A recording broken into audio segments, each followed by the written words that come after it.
Aujourd'hui, en tant que femme, si tu couches avec un mec le jour même, en fait, si un mec nous veut, il faut qu'il montre pourquoi, en fait, pourquoi on doit le choisir lui. On sait direct si vous avez été en couple ou pas, si vous avez l'habitude de recevoir des femmes chez vous ou pas, si vous vous sentez bien psychologiquement ou pas. Un truc que je dis assez souvent aux coachés, qu'est-ce que vous avez fait pour mériter que cette femme veuille vous rencontrer, veuille sortir de chez elle, quitter le téléphone, veuille bien abandonner les autres opportunités de rencontre qu'elle a pour vous.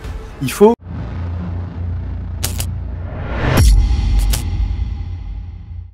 la similitude ou la congruence, mais voilà, je vais dire ce terme, la congruence entre ce que la femme se fait comme idée de l'homme qu'elle va rencontrer et finalement après ce qu'elle découvre réellement dans le date. Et en fait, on va faire la même chose finalement avec l'idée qu'elle s'est fait pendant le date, puis après, une fois qu'elle va chez lui et qu'elle découvre en fait son intérieur. Les femmes sont hyper attentives aux détails. C'est un truc que je dis souvent aux coachés. Qu'est-ce que tu as à dire à ça, toi? Est-ce qu'il y a des trucs que tu pourrais nous dire finalement, qu'est-ce qu'une femme, elle remarque en premier chez un mec, par exemple, quand elle revoit son profil ou en date? Enfin voilà, déjà, commencer par là. Ouais, déjà, en plus, vous êtes spécialisé dans les sites de rencontres. Donc, en général, du coup, la première impression, c'est les photos. Et vous le savez bien, et c'est aussi pour ça que vous accompagnez les mecs à transformer aussi leur image, en tout cas, avoir un style déjà qui les met en valeur, une bonne coupe, une bonne barbe, ce genre de choses. Et après, il y a la description, il y a tout ça. Donc, c'est un peu la première vitrine. Ensuite, les hommes et les femmes vont se rencontrer dans la vraie vie. Et ce ne sera pas chez la personne dans la plupart des cas, même si je sais que vous parlez aussi pas mal de home dating, mais souvent, en tout cas, le premier date, c'est dans un bar en extérieur. Et donc, tu peux pas, en fait, savoir comme ça comment est l'intérieur, l'environnement privé de la personne. Et d'ailleurs, c'est valable pour les hommes et pour les femmes, parce que j'ai entendu aussi des mecs me dire je suis allée chez une femme, ça allait tellement pas dans son appart que ça va pas plus du tout. Donc voilà, je veux pas non plus être trop... je veux pas casser les hommes en disant il y a que les hommes qui ont ces problématiques-là. Ça concerne beaucoup de gens, mais en tout cas, moi, j'accompagne les hommes. Et donc, voilà, les femmes vont se faire une première image à travers le profil, une deuxième image à travers la rencontre en vrai, et forcément, l'étape d'après, ça va être la première fois chez l'homme, quand c'est le cas. Et souvent, en fait, c'est que ça va coincer à ce niveau-là. Surtout quand, du coup, des mecs qui ont jamais vécu en couple, jamais vécu en concubinage, souvent, ils vont pas avoir aussi des réflexes. Ils vont peut-être garder leurs vieilles habitudes d'étudiants. Et puis, c'est rarement naturel pour les hommes de vraiment prendre soin de la déco, d'apporter des touches esthétiques. Souvent, les hommes vont se dire fonctionnel, dépenser le moins d'argent possible. Moi, je suis bien comme ça, point barre. Et sauf qu'une femme, elle remarque tout. Oui, oui. Et même Margot Cunego, elle le disait... en fait, on scanne et on sait direct. On sait direct si vous avez été en couple ou pas, si vous avez l'habitude de recevoir des femmes chez vous ou pas, si vous vous sentez bien psychologiquement ou pas. C'est ça aussi. Ça me fait rire parce que je suis vachement d'accord avec une bonne partie de ce que tu as dit. Et en même temps, il y a d'autres choses qu'on peut voir. Ça aurait été rigolo que Mike soit là pour en parler, justement. Mais je suis grave d'accord avec toi. C'est-à-dire que l'homme est fonctionnel. Il voit son intérieur comme fonctionnel. La femme, elle a vraiment envie de mettre du confort, de l'esthétisme, vraiment construire le foyer. Et en général, effectivement, un homme qui prend soin de son intérieur, en général, c'est parce qu'il a eu de l'expérience, comme tu as dit, concubinage, en couple, etc. Moi, je vais parler de moi. J'aime bien faire des liens avec ma propre expérience et je sais que c'est pas mal apprécié par l'audience. J'ai été une seule fois en couple, en concubinage, du coup, en couple. Ça m'est arrivé une seule fois. Et effectivement, quand ma copine de l'époque me disait oui, il faut qu'on aille acheter des plantes, il faut qu'on aille acheter des bacs pour mettre de l'eau, pour mettre de la menthe, ouais, des trucs comme ça. Moi, j'étais en mode, mais pourquoi faire ça? Quel est l'intérêt, tu vois? Alors après, quand même le vendait en mode, oui, mais c'est pour quand tu voudras faire à manger et tout. Parce que moi, j'aimais bien faire à manger, etc. Donc, du coup, quand même, l'a vendu en mode avoir de la menthe, du romarin, de la coriandre, du basilic, etc. Là, de suite, j'étais OK. Mais à premier abord, je me suis juste dit, pourquoi dépenser des thunes là-dedans? Et puis au final, tu prends goût, tu te rends compte que tout bête, mais avoir des plantes chez soi, c'est déjà très joli. Déjà de un, là, on voit ton intérieur, hein, Aurélie, ça donne de la couleur, ça met un truc en plus. Et un truc tout bête que tu peux pas te rendre compte non plus, c'est, avant de l'avoir fait, je veux dire, c'est, je sais pas pourquoi, mais l'intérieur, il est meilleur quand il y a des plantes. Enfin, je sais pas ce que tu en penses, mais j'ai découvert ça vraiment. Je me mets je m'affiche, hein, mais avant ça, je m'en foutais complètement des plantes. Et puis après, j'ai découvert qu'effectivement, il y avait un intérêt aussi aux plantes pour l'intérieur, en fait, finalement. Oui, les plantes, ça apporte un côté vivant, en fait. ça t'apporte de la vitalité. Et oui, il y a aussi une histoire d'oxygène, il y a plein de bienfaits, mais c'est aussi visuel parce qu'on a remarqué que même les plantes artificielles, ça apportait plus de bien-être aux gens, alors que c'est des fausses plantes. Mais juste la vue d'une plante, c'est comme quand tu vas te balader en forêt, ça va te détendre. Parce que le fait de voir des plantes, des arbres, ça a un impact en fait sur ton bien-être. Je suis pas une spécialiste, je suis pas une scientifique si tu veux spécialisée dans le sujet, mais il y a eu pas mal d'études qui ont été faites là-dessus. Ouais, je vois. Pour le coup, moi, je l'ai vécu, hein, c'est vrai. Donc, il y a vraiment cette part de fonctionnalité très, très binaire qu'on retrouve chez les hommes, mais qu'on retrouve en dating et dans leur manière de fonctionner profonde. Et justement, on revient sur le sujet de base. Donc, qu'est-ce que les femmes pensent des hommes ou quand ils les draguent, etc. Donc, typiquement, tu vois, un comportement hyper binaire, hyper fonctionnel de la séduction chez un homme, ça va être par exemple, je l'invitais à sortir, je comprends pas pourquoi elle me dit non. Ou je comprends pas pourquoi elle est choquée, pourquoi elle m'a ghosté. Et tu vois, ces mecs-là, il faut leur expliquer qu'en fait, ça fonctionne pas comme ça. Justement, c'est le titre encore une fois d'aujourd'hui. Il y a une manière de faire, un procédé, et effectivement, ça, c'est s'adapter à la calibration, s'adapter justement au mode de fonctionnement des femmes.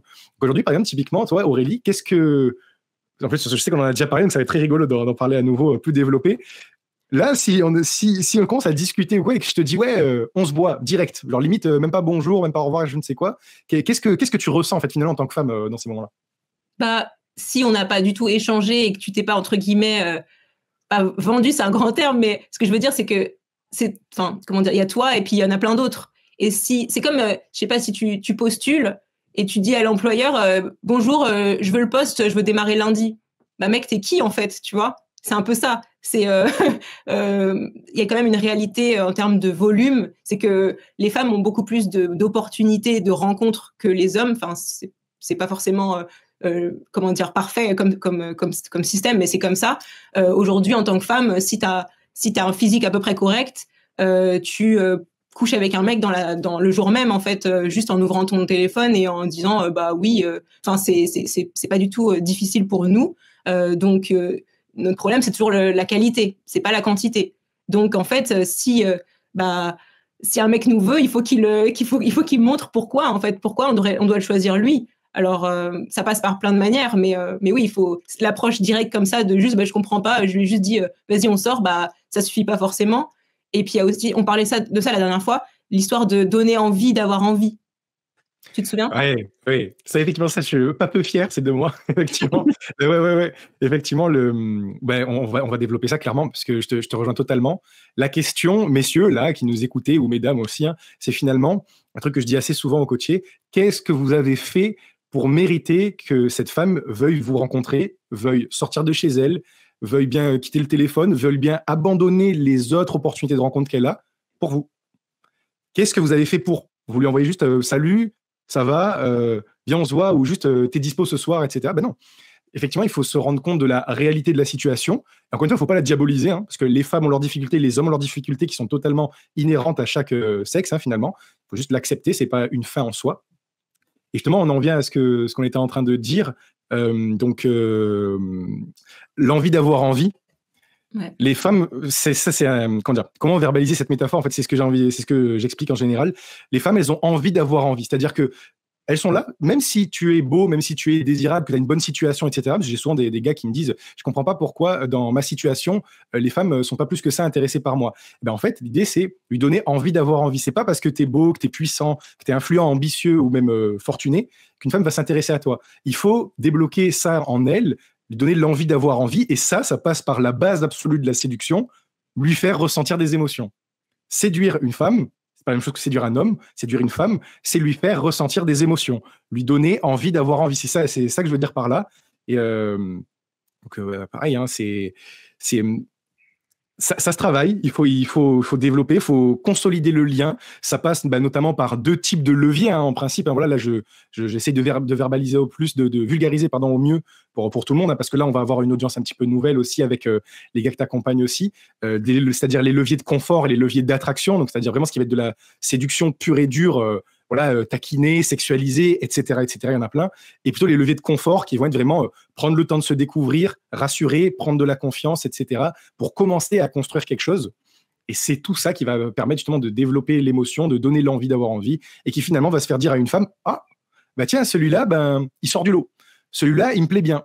et finalement inverser le rapport et commencer à avoir un investissement des deux côtés. Ça, c'est hyper important. Et vas-y, je t'en prie. Il y a aussi un autre aspect, c'est que pour moi, c'est presque louche. Un mec qui a vu mes photos, il m'a à peine parlé et tout de suite, il me propose un rendez-vous, t'es disponible quand? En fait, je me dis, mais ça se trouve, je suis une folle dingo. Ça se trouve, je suis une psychopathe.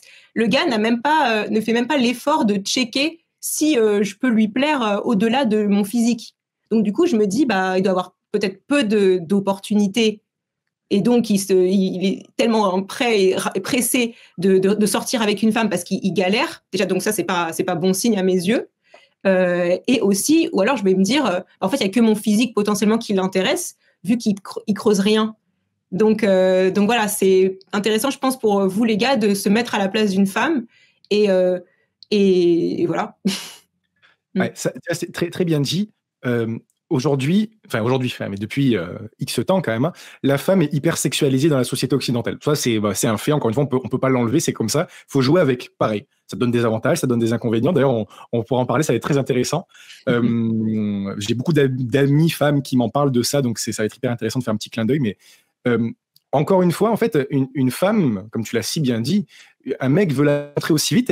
Bon, déjà, elle peut se dire, comme je l'ai dit tout à l'heure, qu'est-ce que j'ai fait pour mériter que tu veuilles me rencontrer? Donc, finalement, si j'ai rien à faire pour te mériter, tu ne me mérites pas, en fait. C'est que tu n'as pas suffisamment de valeur pour que je m'intéresse à toi. Et ça c'est ce qu'on appelle le nidisme chez un homme, finalement. Donc, il y a cette partie-là déjà. Et deuxièmement, comme tu l'as dit, il y a ce sentiment de se faire matérialiser encore plus déjà par cette société, c'est-à-dire de se dire, je suis une femme et en fait, finalement, la seule chose que j'ai à offrir, la seule chose qui est désirable, c'est ma beauté ou mon physique, finalement. Parce que une femme, le pire, c'est qu'elle se sent même pas forcément flattée par rapport à ça. Elle se dit pas, je suis belle. Elle se dit, comme tu l'as trop bien dit, en fait, il est là pour mon physique. Il y a rien d'autre qui l'intéresse que ça et il veut déjà me rencontrer. Viens, on échange, viens, on partage, viens, on connecte. Exactement ça, voilà, c'est ça le terme. Viens, on connecte déjà. En fait. Ouais. Encore une fois, c'est exactement la même chose. Quelqu'un qui vous contacte sur LinkedIn, ni Dev, que vous connaissez ni Dev ni d'Adam, est-ce que voilà, un gars qui vous dit ouais, salut, j'aimerais bien qu'on échange, est-ce que tu veux bien qu'on passe 2 heures dans un café pour que tu me racontes ton parcours? Tu vas dire mec, t'es qui? Est-ce que t'as des, voilà, c'est engageant de se déplacer, d'organiser un rendez-vous, etc. Donc, tu as envie d'être sûr au préalable que cette personne, elle va matcher un minimum avec toi, quoi. Ouais, c'est clair, parce que comme ça, c'est encore une fois règle absolue. Finalement, tout le monde a le même temps dans une journée. Tu as 24 heures, que ce soit pour l'entrepreneuriat ou la séduction. Donc finalement, on peut pas faire 15 dates par semaine, bien qu'il y en aurait pas mal qui aimeraient peut-être en faire 15 par semaine. D'expérience, ce n'est pas possible, messieurs, je vous le dis déjà, 5 par semaine, c'est hyper sportif, donc 15, vous n'y arriverez jamais, laissez tomber déjà d'avance. Mais en fait, ça traduit un truc, là, ce que tu as dit, c'est qu'en fait, on n'a pas envie de donner notre temps au premier venu. Surtout quand on est une femme, qu'on doit quand même un peu se protéger un peu plus par rapport à la réalité des faits. On ne sait pas si le mec c'est un maboule, si c'est un guet-apens, si c'est un mec bizarre. Et en fait, encore une fois, on en revient à la même chose. Je suis une femme, j'ai pas mal d'opportunités, beaucoup plus que des mecs. Donc en fait, finalement, je peux me payer le luxe de choisir avec qui je vais rencontrer. Et c'est OK. Et il n'y a pas à diaboliser les femmes, il n'y a pas à leur en vouloir, à tomber dans Red Pill, Incel, etc. Ça, j'espère que la parole sera récupérée avec ce podcast, mais il n'y a pas à leur en vouloir, il faut juste accepter. Et ça rejoint un truc que j'ai l'habitude de dire, que je trouve hyper puissant, que je dis, je crois, presque toutes les semaines, que je répète en appel. J'ai perdu ce que j'allais dire. J'ai perdu ce que j'allais dire. Sur les Red Pill. Ouais. En fait, faut pas diaboliser ça, en fait. L'idée, c'est de se retrouver avec les règles du jeu. Et en fait, voilà, ça m'est revenu, effectivement, cette métaphore. L'idée, c'est qu'il faut voir la séduction comme un jeu. Voilà. J'ai failli le perdre, mais il faut le voir comme un jeu. Qu'est-ce qu'on fait? Qu'est-ce que c'est la première chose qu'on fait quand on joue à un jeu? On lit les règles. On regarde les règles du Monopoly, de la bonne paye ou je ne sais quoi. Ouais. Plutôt que de met les pieds. C'est ça, tu vas nulle part. Si tu te contentes de contester des règles, en fait, malheureusement, les règles, elles vont pas changer pour toi. Donc, soit tu apprends à y jouer et tu deviens bon, soit tu te fais, entre guillemets, ken, quoi. Pardon, c'est vulgaire, mais c'est ça. Et pour revenir aussi au fait au fait de se sentir belle en tant que femme, qu'un gars qui m'a l'air d'être un énorme cassos me dise que je suis belle, ou un mec qui est intelligent, qui a développé plein de choses dans sa vie, qui a un certain sens de l'esthétisme, me dit que je suis belle, ça n'a absolument pas la même valeur. Le premier, limite, il me fait pas un cadeau, en fait, parce que je me dis, OK, je suis peut-être belle selon tes critères, mais toi, t'as pas l'air de savoir ce que c'est la beauté, entre guillemets, c'est méchant, mais ce que je veux dire, c'est que c'est comme une personne qui te dit, waouh, t'es super bien foutu. Si c'est un mec qui est bien foutu, tu vas être trop content. Si c'est quelqu'un qui est pas bien foutu, tu vas être pas très content. Tu vas dire, OK, est-ce que c'est vraiment un compliment venant de cette personne? Donc bref, voilà, j'essaie de trouver des exemples un peu foireux, mais tout ça pour dire que c'est aussi... Ah oui, tout à l'heure, on parlait du fonctionnel, l'importance pour les mecs du fonctionnel par rapport à l'esthétique dans leur environnement, dans leur appart. Ils vont dire, bah ouais, moi, mon appart, ça sert à quoi d'avoir de la déco, ça sert à quoi de faire des efforts et tout, on s'en fout, l'important, c'est le fonctionnel. Sauf que moi, en tant que femme, je vais me dire, bah, en fait, s'il ne sait pas ce que c'est que l'esthétique, bah, comment il peut me trouver belle, en fait? C'est ça. Si lui-même, il ne sait pas repérer ce qui est beau et chercher à avoir du beau autour de lui, bah, en quoi, moi, en fait, il voit vraiment ma valeur, quelque part, tu vois? Et il y a beaucoup d'hommes qui font cette erreur-là, où ils vont penser que les gars qui sont trop dans cette espèce de sensibilité esthétique, c'est un peu des homosexuels, ou ils sont pas virils, etc. Alors qu'au contraire, les femmes, elles vont kiffer des gars qui ont développé un petit peu cette part un peu plus yin, féminine, sans aller dans un excès, mais elles vont se dire, ah, en fait, ce compliment venant de lui, je me sens encore plus belle, avec encore plus de valeur quand ça vient de cette personne, parce que je vois qu'il a un style sympa, donc déjà, il sait se looker, donc il a du goût. Autour de lui, il a du goût. Dans les endroits qu'il va fréquenter, il va préférer être dans des endroits cool, etc. Est-ce que tu me suis? Ouais, carrément. Carrément, je vois très bien. Et c'est marrant, parce que là, ce que tu viens de développer, c'est un truc qui n'est pas automatique dans la tête d'un mec. Effectivement, si tu prends soin de toi, que tu travailles un petit peu, que tu as travaillé sur toi, que ce soit ton style vestimentaire ou SMV, un truc qu'on parle beaucoup souvent, la sexual market value, ça rejoint ce que tu dis, et bien en fait, ça flatte pas pareil une femme, en fait. C'est-à-dire que, encore une fois, séduire une femme, c'est lui faire ressentir des émotions. Et si, en fait, toi, tu prends soin de toi, que tu trouves des détails sur sa tenue, des trucs qu'on lui a jamais dit, des compliments qu'on lui a jamais fait forcément, et qu'en plus, tu as quand même une certaine, justement, SMV, une certaine valeur pour autrui, pour son œil à elle, et ben là, ça va lui générer des émotions, justement. Et là, un compliment, justement, peut déjà déclencher un clin d'œil, peut déclencher un beau sourire, peut déclencher plus d'investissement chez une femme, en fait. Plutôt que, ouais, ok, merci, ou en fait, ouais, t'es bonne dans la rue, ben ouais, je suis bonne, mais toi, par contre, frère, t'as fait aucun effort, quoi. Donc, en fait, je m'en tape, ça me génère rien, ça me fait rien, je connecte pas avec ce que tu me dis, en fait. Carrément, ouais, ça me parle ce que tu dis. Et en fait, et vice-versa aussi, hein, les hommes le vivent moins. Mais c'est vrai, un homme qui se fait complimenter par une femme qui prendrait peut-être peu soin d'elle ou qui serait très peu féminine, etc., ben, l'homme il s'en fiche, ça lui génère rien, il va pas comply sur ce compliment, ou il va pas retourner ou essayer peut-être de tirer son épingle du jeu. Non, il va dire, bah, ok, mais merci. Voilà, quoi. Merci, mais limite, c'est juste poli, quoi. Mais bon. C'est ça. Et puis il y a aussi beaucoup d'hommes qui font cette erreur de croire que bah forcément une femme très belle, elle veut un mec très beau, et là et c'est ça le monde, et c'est comme ça que le monde fonctionne. Et en fait, je trouve que les hommes sont tellement obsédés par la beauté des femmes qu'ils sont persuadés que les femmes, elles raisonnent de la même façon et qu'elles sont obsédées par la beauté des hommes, alors que ça fonctionne pas comme ça. Et encore une fois, tu peux être un mec moyen, mais si tu montres à une femme que tu as du goût, que tu aimes ce qui est beau et que tu as cette espèce d'exigence, elle va beaucoup plus être intéressée qu'un gars qui est peut-être très beau physiquement, mais qui vit dans un taudis et qui s'habille mal. Parce qu'elle va se dire, bah, en fait, il est peut-être beau parce qu'il est bien né, entre guillemets, il a une bonne génétique. Mais moi, ça m'est déjà arrivé de faire des dates avec des mecs que j'ai trouvés très beaux. Il n'y a pas eu de deuxième date. Pourtant, vraiment, physiquement, c'était des gars canons. Même des gars que j'avais rencontrés en boîte ou des trucs. Enfin, c'était pas que en ligne.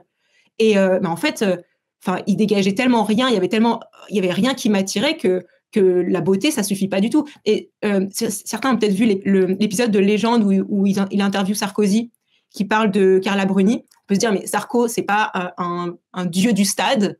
Il est assez petit. Enfin, il y a plein de choses qui font que il n'a pas les critères de beauté. Alors, les gens vont dire, oui, mais il est président, etc. Mais au-delà de ça, juste en termes de personne, par contre, c'est quelqu'un, il va pas vivre dans un taudis, quoi. Même s'il a pas beaucoup de sous, il va avoir une certaine discipline, il va aimer... Salut, c'est Mike de DDP. J'interromps 30 secondes ta vidéo pour te parler d'un truc qui va te plaire. Chez DDP, on t'apprend à faire travailler les algorithmes des sites de rencontres pour toi, pour que tu puisses rencontrer des femmes qui te plaisent vraiment et surtout garder celles qui te plaisent le plus. C'est ce qu'a réussi à faire Romain, Patrice, Joseph, Mathias, Aurélien, Théo et des centaines d'autres hommes avant toi. Pour te montrer comment faire, on a mis en ligne un tutoriel 100% gratuit qui te donne toute la stratégie. Le lien est en description, il suffit de t'inscrire et de te laisser guider. Je te laisse regarder ça, on reprend la vidéo. Bien s'habiller, être propre sur lui, aller dans des beaux endroits, il va développer son goût.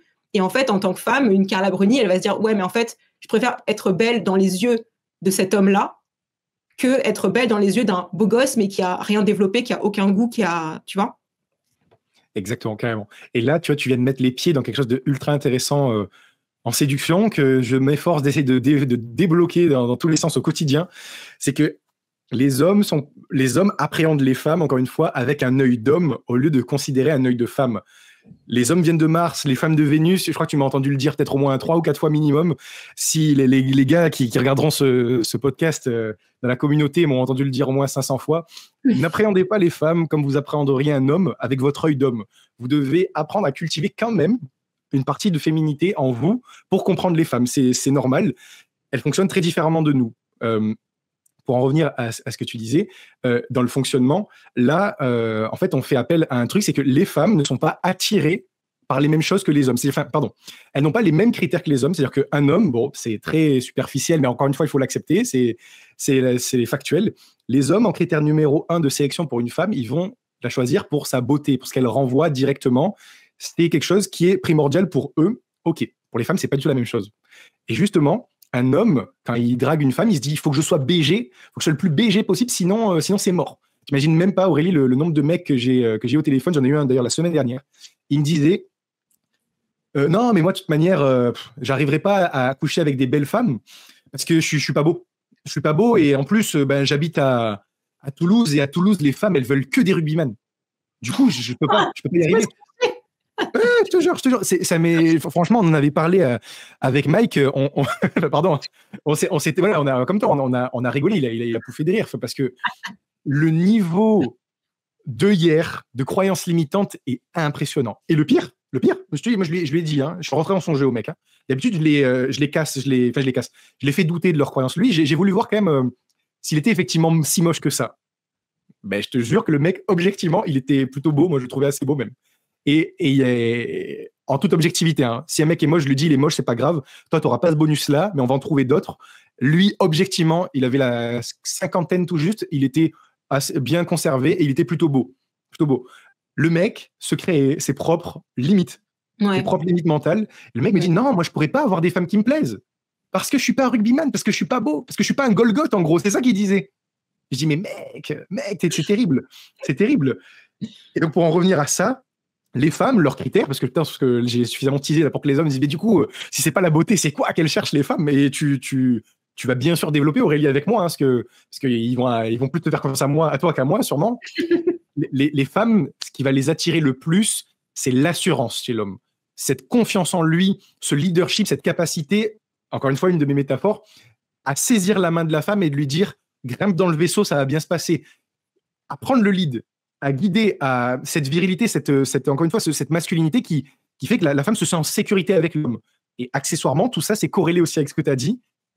L'ambition aussi, très important, parce que c'est tout ce qui va refléter tout ce que tu vas entourer autour de toi, c'est-à-dire, il y a toi, mais il y a ton lifestyle, ce que tu fais, ce que tu crées, ce qui finalement va résonner autour de toi, ton intérieur, ton style vestimentaire, les gens que tu fréquentes, l'entreprise que tu as pu créer, les achievements que tu as fait dans ton travail. Je ne dis pas, c'est pas que les entrepreneurs, hein, forcément. Hein. Et tout ça, c'est attirant pour une femme. Tout ça, c'est attirant.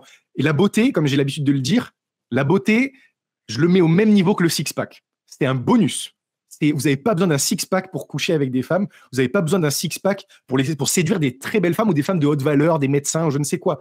Ouais. Vous avez besoin du game, messieurs. Vous avez besoin du game, vous avez besoin de comprendre comment fonctionnent les femmes et de les appréhender de la bonne manière. Vous avez besoin de développer votre vie, de vous développer vous. La séduction, c'est avant tout du développement personnel. C'est travailler votre ambition, ce que vous allez faire de votre vie, travailler tout ce qu'il y a autour de vous et surtout votre confiance en vous. Ce qui va faire que quand vous marchez de droit et qu'une femme limite, en fait, elle peut fermer les yeux, prendre votre main et être certaine d'arriver à un endroit qui va lui convenir. Est-ce que tu as des choses à ajouter déjà à ça, Aurélie, aussi? Je rajouterais même, c'est pas essentiel d'avoir des cheveux. Ouais, merci Aurélie. C'est pas essentiel de faire 1m90 non plus. Merci de le dire, tu vois, ça c'est pareil, c'est très important. Voilà, messieurs, encore une fois, le podcast, le titre, je le rappelle, ce que les femmes pensent vraiment quand vous les draguez, arrêtez, parce que j'en ai beaucoup moi aussi, arrêtez avec la calvitie ou avec le fait que vous soyez potentiellement chauve, etc. C'est pas quelque chose qui arrête les femmes, pas du tout, c'est quelque chose qui vous arrête vous. Ouais. Vous et vous seul. Ouais. Alors après, voilà, je veux pas être non plus excessif dans le sens où, enfin, je veux pas dire que ok, tu peux ressembler à rien, tu peux te négliger et ça peut quand même marcher parce que même si je sais que Mike parle beaucoup de son pote Dieu Alban, c'est ça? Oui, Dieu Alban, ouais. Effectivement. Mais il parle aussi pas mal de courbes de Gauss. Et je trouve que c'est assez parlant que la plupart des gens, en fait, sont dans la moyenne. Donc, la plupart des mecs sont dans une moyenne de mecs ordinaires et ça suffit. Et après, tu as les mi-beaux, beaux, très beaux. Mais que tu sois ordinaire ou très beau, tu peux toujours séduire, en fait. Tu peux séduire presque le même type de femme en fonction de ce que tu vas développer toi. Bien sûr, si tu prends pas soin de toi, que tu sens mauvais, que tu te laves pas, que voilà, ça va faire fuir. Mais en fait, les femmes sont sensibles au physique, mais pas dans le sens que vous croyez. Elles sont pas sensibles spécifiquement à votre génétique. Elles vont être sensibles à la façon dont vous allez prendre soin de votre physique. Et ça, je veux le graver dans le marbre parce qu'à chaque fois, j'écoute tellement de gars dans les podcasts, etc., qui comprennent pas ça, en fait. Oui, on est sensible au physique, mais c'est-à-dire le physique de comment vous êtes habillé, si vous sentez bon, si vous prenez soin de votre barbe ou voilà, de vos cheveux, ou si vous en avez pas, ça ressemble à quelque chose, ou alors c'est tout rasé et puis on s'arrête là. Si voilà, vous avez une bonne démarche, ce genre de choses, c'est ça, nous, ce qu'on aime dans le physique d'un homme. Et le corps, ça compte aussi un minimum d'entretien. Mais après, il y a des femmes qui sont plus ou moins exigeantes. Il y a des femmes qui adorent les mecs très musclés, d'autres un peu musclés, d'autres, il y en a qui n'en ont rien à faire. Il y en a, c'est que la taille, elles kiffent la taille, mais elles s'en fichent du corps. D'autres, elles préfèrent un mec qui fait 1m70, mais qui a un corps développé. Ça aussi, c'est les goûts et les couleurs. Comme les hommes qui aiment les gros seins, les petits seins, les grosses fesses, les petites fesses. Ça, c'est un gros débat aussi. Oui, il y a des débats. C'est un gros débat aussi. Ouais. Et franchement, je ne peux que te rejoindre là-dessus. C'est exactement ce que tu as dit. Messieurs, encore une fois, vous voyez, quand vous parlez de beauté, une femme en face ne voit pas la même chose. Elle ne voit pas la même chose comme sujet beauté. C'est-à-dire que vous voyez beauté en mode waouh, ses formes, son visage, ses cheveux, etc. Est-ce qu'elle prend soin d'elle? Est-ce qu'elle est très féminine? Et encore une fois, pour rappeler, les femmes sont sursexualisées dans la société. Donc forcément, quand vous pensez belle, vous pensez très vite bonne. C'est ça qu'on pense, en fait. Ouais. Et c'est sexy, en fait. Voilà. Alors qu'une femme, c'est pas nécessairement comme ça qu'elle le voit. Évidemment qu'elle va être sensible à un six-pack, à des gros pecs, à des gros muscles, évidemment. Mais encore une fois, c'est un bonus, parce que ce qui va vraiment attirer plus physiquement une femme, ça va être toute cette aura, cet entretien, que, comme tu l'as si bien dit. Et même si vous avez la calvitie ou que vous êtes chauve, vous pouvez l'entretenir. Vous pouvez l'entretenir et le mettre à votre avantage. La calvitie, il y a tellement d'hommes qui l'ont et vous seriez surpris. En Europe, on est le continent le plus ravagé par la calvitie. J'avais vu une étude, bon, je vous laisserai vérifier quand même, mais je crois que c'est à peu près entre 50 et 60% des hommes qui sont exposés à un moment dans leur vie à la calvitie. Donc c'est absolument énorme. Vous pensez bien que si le genre européen, la culture européenne se perdure, c'est que forcément, les femmes, elles n'ont pas grand-chose à foutre de la calvitie finalement.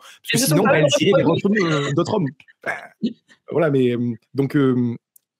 Il y a calvitie, effectivement, des trous partout et il n'y a rien qu'à l'entretenu. Et il y a une calvitie qui est peut-être un peu plus dessinée, un peu plus harmonieuse, où là, c'est plutôt OK. Et encore une fois, Aurélie l'a dit aussi, mais quand c'est trop, rasez-vous le crâne et c'est hyper viril. Enfin, moi, c'est mon avis. Après, c'est que mon avis. Moi, je trouve ça hyper viril, le crâne rasé à blanc. C'est très masculin. Je trouve que c'est très masculin pour le coup. Ouais. Après, je sais qu'il y a aussi des différences de forme de crâne. Et il y a des mecs à qui ça va plus qu'à d'autres. Il y a aussi la dermopigmentation, où en fait, ça peut être vraiment aussi très esthétique, je trouve. Donc, renseignez-vous, parce que c'est pas ma spécialité, mais en tout cas, on a l'impression, en fait, visuellement, que c'est rasé et pas juste chauve. Et donc, voilà, il y a des choses aussi à faire de ce côté-là.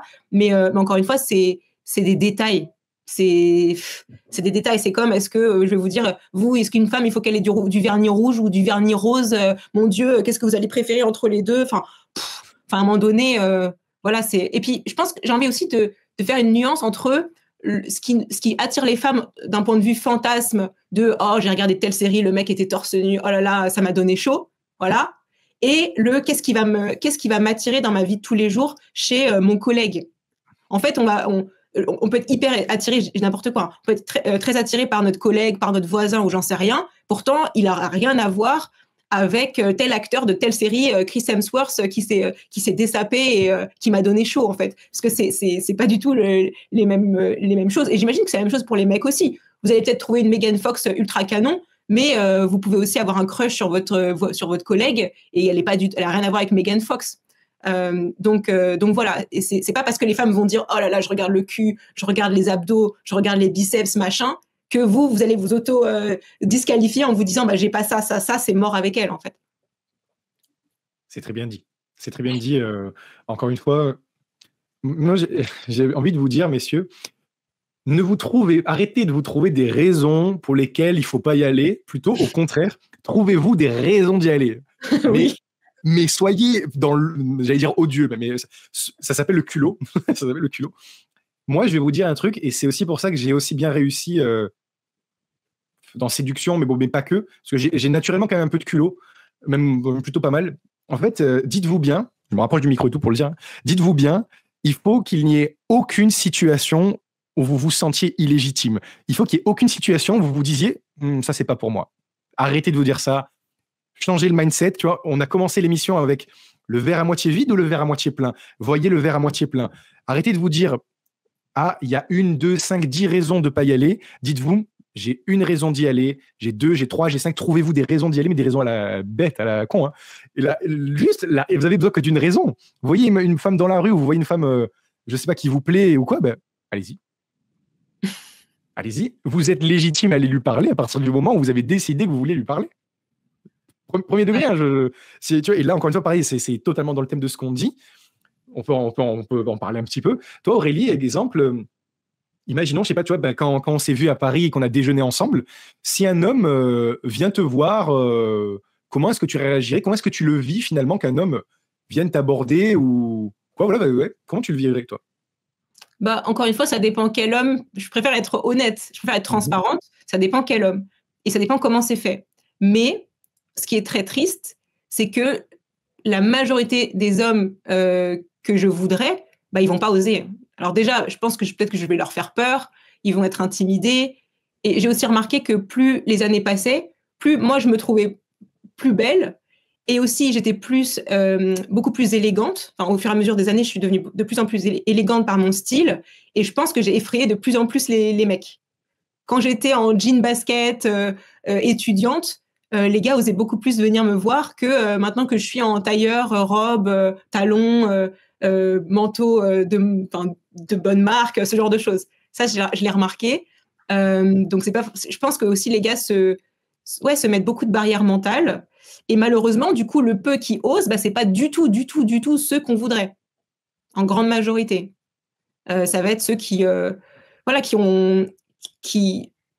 sont pas forcément courtois, qui prennent pas vraiment soin d'eux. Enfin, c'est des gars où vraiment tu te dis, mais mec, pourquoi tu fais ça? Enfin, tu te rends pas service, tu me rends pas service, quoi. Et c'est triste parce que c'est arrivé plein de fois que je vois qu'il y ait des eye contact avec des hommes, mais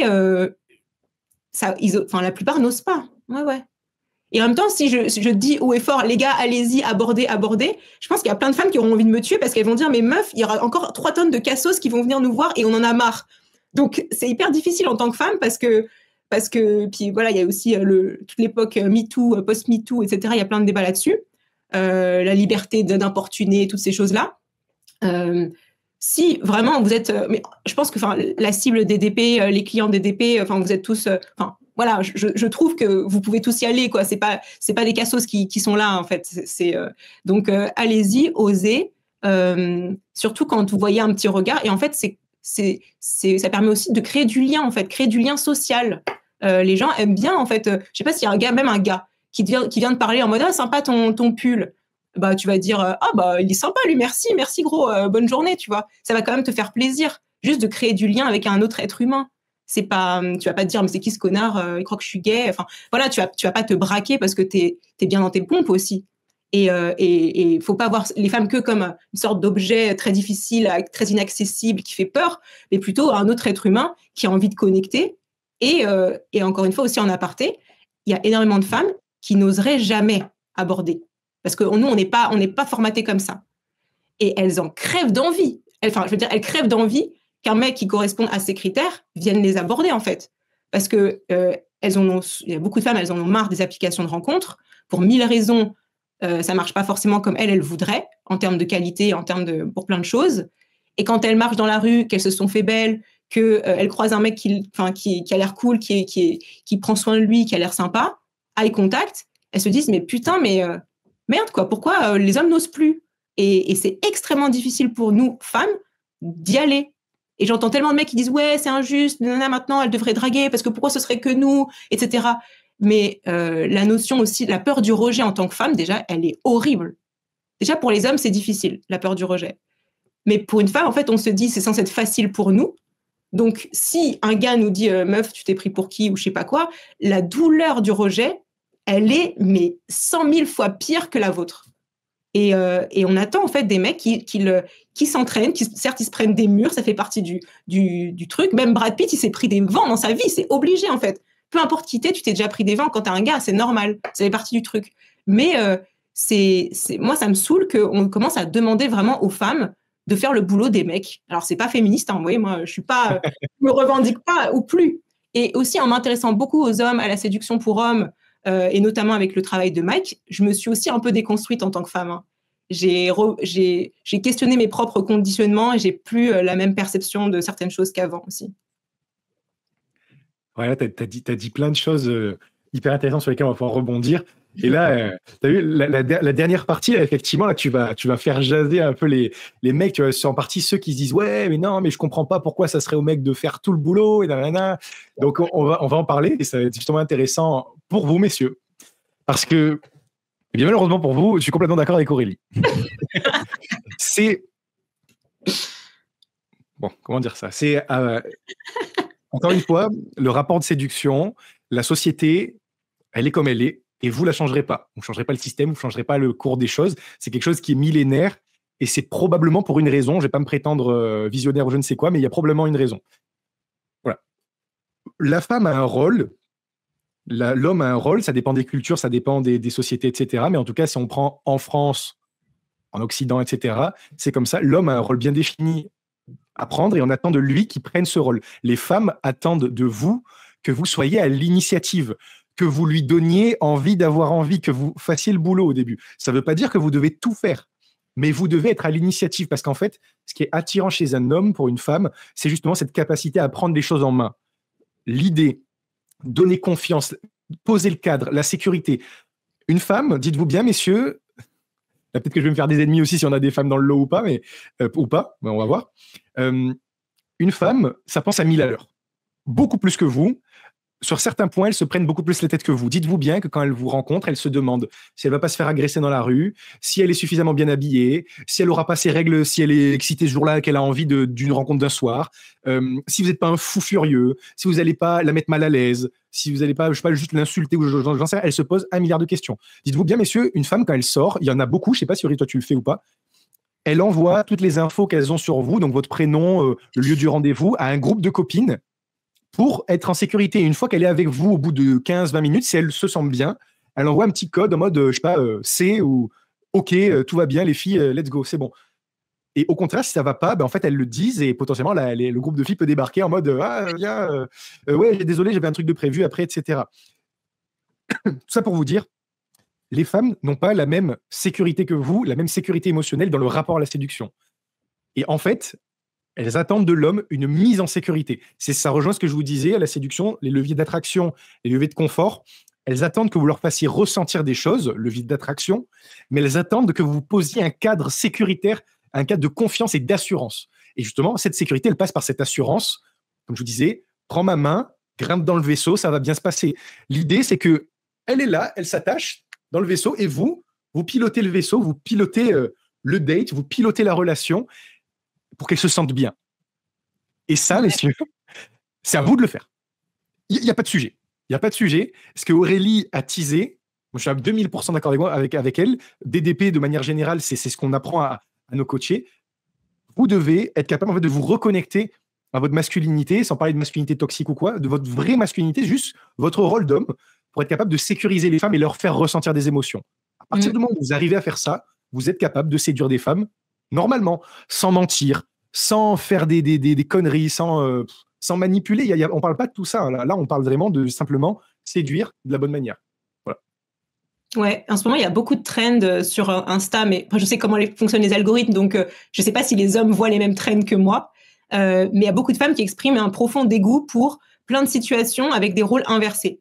Et tu vois, et c'est tourné en parodie, du genre sur les hommes princesses, les femmes qui ouvrent la porte à l'homme, qui le laissent passer, les limites, l'homme il va s'asseoir sur les genoux de la fille, la femme va tout payer, il va, voilà, plein de situations un peu inversées qui font qu'en fait les femmes elles en peuvent plus et je pense que le féminisme, en tout cas certaines vagues féministes de l'époque, on va dire MeToo, post-MeToo, en fait n'a pas été que bénéfique ni pour les hommes ni pour les femmes. Parce qu'on se retrouve avec beaucoup d'hommes qui, au nom justement de ce fameux féminisme, ne veulent plus prendre leur place. Mais les femmes, derrière, ne veulent pas prendre la place des hommes sur certains aspects. Et après, il y a beaucoup de mecs qui disent « Ouais, les filles, vous êtes féministes quand ça vous arrange. Vous voulez en gros les mêmes salaires, mais par contre, quand il faut payer le premier date, il n'y a plus personne. Ah bah tiens, s'il y a une guerre, je vois pas pourquoi ce serait que aux hommes d'y aller. » Enfin voilà, ça part dans des débats comme ça assez stériles. Mais le message que j'ai envie de faire passer, c'est les gars, quand vous creusez, on a toujours ces attentes-là de galanterie, de prendre soin d'une femme, de se sentir considérée, de se sentir spéciale. Et en fait, si vous voulez être efficace en séduction, oubliez le bruit et concentrez-vous sur les bonnes méthodes, les bonnes stratégies. Et je partage, je valide le travail que vous faites avec Mike. C'est ça, c'est prendre votre place en tant qu'homme. Et pour revenir à la confiance et à la sécurité, donc toujours hyper intéressant, l'environnement. En fait, quand je parle de mon contenu, quand je parle avec des femmes, elles me disent toutes, mais putain Aurélie, mais c'est tellement évident ce que tu dis, mais merci d'en parler parce que les hommes ne se rendent pas compte. Et il y en a une qui a dit, moi, la première fois que je vais chez un mec, je vérifie s'il n'a pas la part de Jeffrey Dahmer.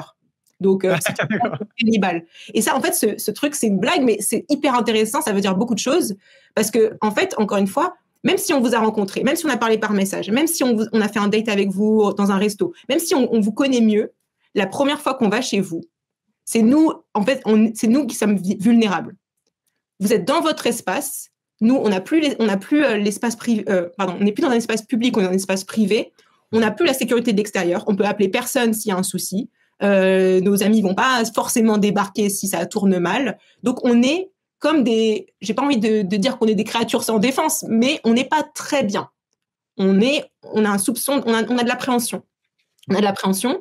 Et donc, en pénétrant dans l'appartement, toutes les femmes, consciemment ou non, volontairement ou non, on scanne. On scanne pour savoir est-ce qu'il y a des indices qui montrent qu'on peut être potentiellement en insécurité.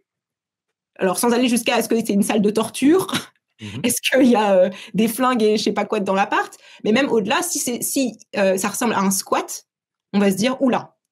Si c'est le bordel, on va se dire oh putain, le mec a pas l'air stable psychologiquement, potentiellement il pourrait m'agresser. S'il n'est pas capable d'avoir la discipline ou de tenir son environnement et s'il n'a pas l'intelligence aussi sociale et psychologique qu'une femme a certaines attentes quand elle va chez un mec, s'il n'a pas eu cette intelligence de nettoyer, de ranger un minimum, elle va pas se sentir en sécurité. Donc ça, c'est vraiment le niveau de base. Après, on va dire une grosse partie des mecs, voilà, ils vont faire un minimum, ils vont ranger un minimum, ils vont faire un peu gaffe. Mais par contre, là, je parle des niveaux supérieurs. Les gars qui ont non seulement compris qu'il fallait avoir un niveau de base, mais ceux qui sont plus ambitieux que ça et qui, après, travaillent sur les niveaux supérieurs, c'est-à-dire ils vont faire attention à ce qui est un peu des plantes, de la déco, un tapis, de la décoration au mur, avec des meubles qui ressemblent à quelque chose qu'ils n'ont pas que récupéré dans la rue, qui sont à moitié cassés et bizarres. Voilà, les gars qui vont faire des efforts sur leur appart, là, on va se dire, non seulement, c'est bon, il a l'air stable, il a l'air bien dans sa peau, mais en plus, il a développé des choses, il a la maturité, il a aussi de l'estime de lui. Parce que j'ai aussi remarqué que les hommes qui ne prennent pas soin de leur appart, souvent, il n'y a pas l'estime. Il n'y a pas l'estime. C'est qu'ils pensent au fond d'eux qu'ils ne méritent pas. Qui ne méritent pas d'avoir un bel appart, qui ne méritent pas d'avoir une belle déco, que c'est réservé aux ultra riches, alors que c'est pas du tout vrai, parce que j'ai vu des étudiants avec des apparts très agréables, très accueillants, et ils ont tout trouvé sur Le Bon Coin, Give, mais ils y ont passé du temps, ils y ont réfléchi.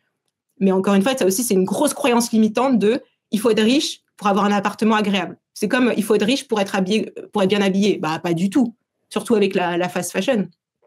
Donc voilà, soyez ambitieux sur votre physique, mais aussi sur votre cadre. Et une femme, si tu veux, une belle femme, elle en a vu d'autres des appartes. Elle en a vu d'autres des apparts de mecs. Donc, la majorité sont dans une moyenne assez impersonnelle, c'est assez vide, assez froid. Si vous placez là, en termes d'appart bien décoré, accueillant, elle va se dire « Ah ouais, lui, il est vraiment pas comme les autres mecs. » C'est un outil hyper puissant de séduction, complètement sous-coté, complètement méconnu. Et en plus, j'ai l'impression d'être la seule à en parler, mais bon, c'est pas grave. Mais c'est tellement une opportunité à saisir pour vous démarquer en tant qu'homme et impressionner une femme, en fait. Et tout de suite, elle va se dire « Ah, lui, je peux être en confiance. » Et aussi, vous parlez beaucoup de last time resistance, c'est ça LMR, effectivement. Last minute resistance. C'est last minute resistance. Donc, le fait qu'une femme va avoir des réticences avant de coucher avec vous, le soir où elle va aller chez vous, plus votre appart va être agréable, accueillant, décoré, plus elle va se dire « Le mec a de l'expérience avec des femmes. Il a une sensibilité, donc il va faire attention à moi. Il sait prendre soin de son environnement, donc il saura prendre soin de moi. » C'est pas forcément des règles absolues, mais c'est des espèces de raccourcis qu'on va se faire dans notre tête. Je vais me sentir bien chez lui. J'aurais envie de prendre une douche. Je sais qu'il aura des serviettes propres qui sentent bon et pas qui puent le moisi et qui traînent par terre. Je vais avoir envie de passer une nuit de folie dans son lit parce que son lit, il est fait, il est accueillant, il a des beaux draps, sa chambre, elle sent bon, elle sent pas le fauve. Je vais me sentir à l'aise de me déshabiller. Il a un petit éclairage sympa. Donc, je vais pas avoir l'énorme ampoule du plafond, lumière blanche de parking pour m'éclairer, mais il a des petites lampes de chevet, il a une petite lampe par-ci, par-là avec une petite bougie. Je vais me sentir à l'aise de me mettre en lingerie dans sa chambre. Je vais me sentir à l'aise de passer la nuit, d'avoir une nuit trop cool avec lui, de rester là. J'aurais envie de rester et j'aurais envie de revenir et de passer du temps et peut-être des week-ends, on ne sait pas. Voilà toutes les choses que les femmes se disent dans leur tête et les gars n'ont pas conscience. Ils vont se dire « Putain, moi, elle va peut-être penser que quoi avec ma calvitie ou j'ai pas d'abdos. » Voilà. C'est vrai, là, tu vois, c'était un super développement ça a montré exactement au mec, là, tout ce qui peut se passer dans la tête d'une femme. Parce que, tu vois, tu trouvais toujours un truc à redire, un machin à développer, etc. Et oui, messieurs, effectivement, c'est vraiment tout ça qui se passe dans la tête d'une femme potentiellement quand elle peut entrer chez vous. Une femme, c'est une scanette. Hein, c'est ce qu'on dit. Les femmes sont hyper attentives aux détails, le petit pli, le machin, le repli, voilà, qui fait que ton pull il est pas à ta taille parfaitement, etc. Les femmes sont très observatrices. Pas pour rien. Encore une fois, c'est aussi pour se sentir en sécurité et bien. Et comme tu l'as dit, là, tu as parlé d'un truc hyper intéressant, les LMR, les Last Minute Resistance, c'est-à-dire en fait, vous êtes chez vous ou chez la femme, vous êtes en train de vous embrasser, typiquement de vous toucher potentiellement, et là la femme panique en mode non, je coucherai pas avec toi, non, pas ce soir, non, j'ai plus envie. Ça, c'est un petit peu la hantise de n'importe quel mec, mais aussi de n'importe quelle femme qui aurait envie de coucher avec un mec, hein, parce que dans l'autre sens, ça arrive aussi, ça peut arriver.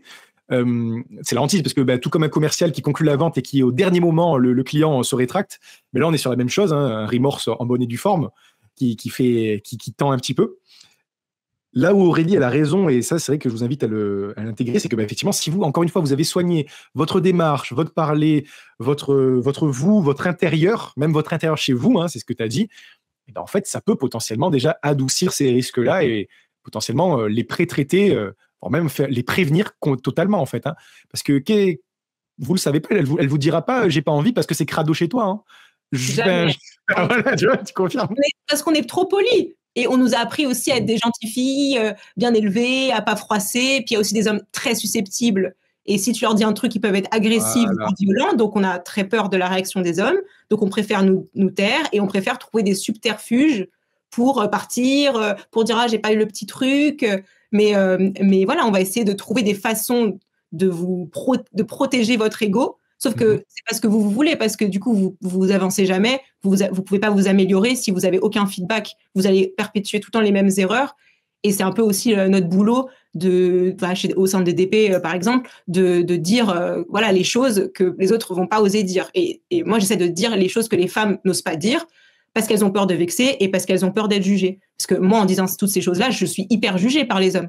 Parce que en créant du contenu, en parlant de ça, j'ai des hommes qui me traitent de matérialiste, michto, superficiel, vénal. Mais j'ai une liste comme ça d'insultes de mecs parce que j'ai le malheur de dire les gars, moi je vous donne un tips pour être plus séduisant, travaillez votre appart, votre déco, voilà. Et donc c'est difficile quoi de dire tout ça. Clairement. Tu vois, tu as dit un truc intéressant, tu as dit un mot pareil magique qui ouvre, moi, ma boîte finalement à idées. Tu as dit le mot égo masculin. Ouh là là. On peut en dire des choses là-dessus. Et messieurs, je vais commencer par ça. En séduction, en business, dans le travail, en amitié, en tout ce que vous voulez, l'ego sera votre pire ennemi. Mais vraiment, ça, c'est un truc que j'ai appris en business, c'est la même chose. Avoir trop d'ego, avoir de l'ego, c'est normal. Vous ne pouvez pas jouer sans. Personne n'a pas d'ego, ça n'existe pas. Par contre, le mettre de côté efficacement ou de ne pas l'entamer, choisir, vous, de ne pas l'entamer, ça vous revient à vous, c'est votre responsabilité. Et typiquement, si une femme vous dit une possibilité d'amélioration ou qu'elle n'a pas eu le petit truc, etc., ça ne sert à rien de se vexer, ça ne sert à rien de s'énerver, de l'insulter, etc., parce qu'en fait, vous vous bousillez tout seul, en fait. En aucun cas, c'était sa faute à elle. Si elle n'a pas eu le petit truc, c'est que vous n'avez pas fait le taf comme il faut, en fait. Et ça, vous pouvez vous en prendre qu'à vous-même. C'est pour ça que l'ego masculin, encore une fois, très difficile de niveler avec ça.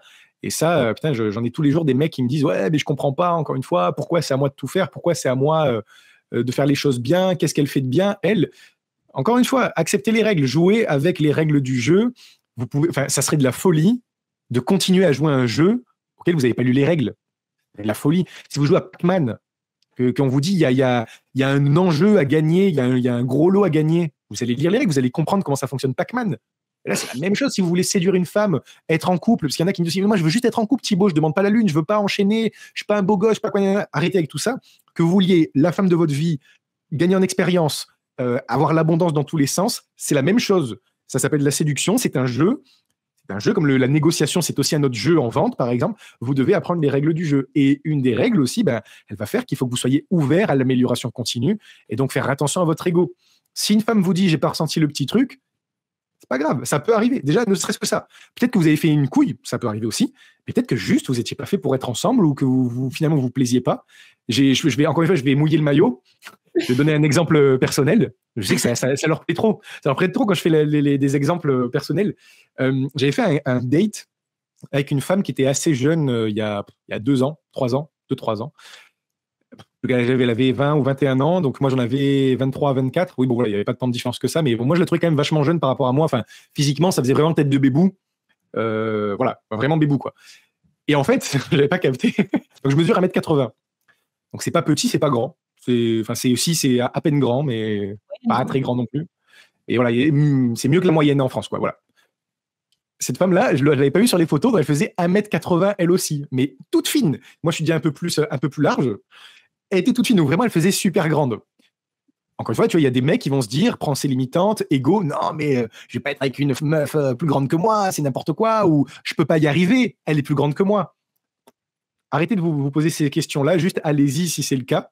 Et je vous donne l'exemple de cette relation, de ce date-là. On a fait le date, ça s'est bien passé, on a eu des bonnes discussions, mais personnellement, j'ai pas eu de feeling plus que ça, j'ai pas eu l'envie d'aller plus loin. Peut-être qu'elle aussi, puisqu'en fait, on a fait ce date-là et on ne s'est plus jamais parlé ni revu. On s'est juste dit, je suis pas sûr d'avoir envie qu'on se revoie. On se l'est dit mutuellement. C'est assez drôle parce qu'elle m'a payé toutes les bières ce soir-là. Genre, elle a profité que j'aille aux toilettes pour payer toutes les bières. Donc c'était surprenant parce que c'est pas quelque chose qui arrive tout le temps qu'une femme prenne les devants là-dessus. Donc encore une fois, vous voyez, messieurs, c'est pas parce que vous faites un date forcément qu'il va vous mettre la pression par ego d'aller au résultat, d'aller j'allais dire au FC, bon, pour traduire, d'aller coucher avec elle, d'aller l'embrasser, d'aller la conquérir. C'est vous qui décidez. Allez au date avec une seule idée en tête, et ça c'est ma spécialité, vous amuser, passer un bon moment. Et j'ai passé un bon moment avec elle. Simplement, j'ai pas eu envie de la séduire, parce que même si c'était une belle femme, hein, c'était une blonde aux yeux bleus, donc ça plaît ou ça plaît pas, moi je m'en fous complètement, j'ai pas du tout de kink sur les blondes aux yeux bleus, mais c'était une belle femme, mais c'était pas, je sais pas, c'était pas mon truc, et du coup, j'ai décidé de pas chercher à la séduire.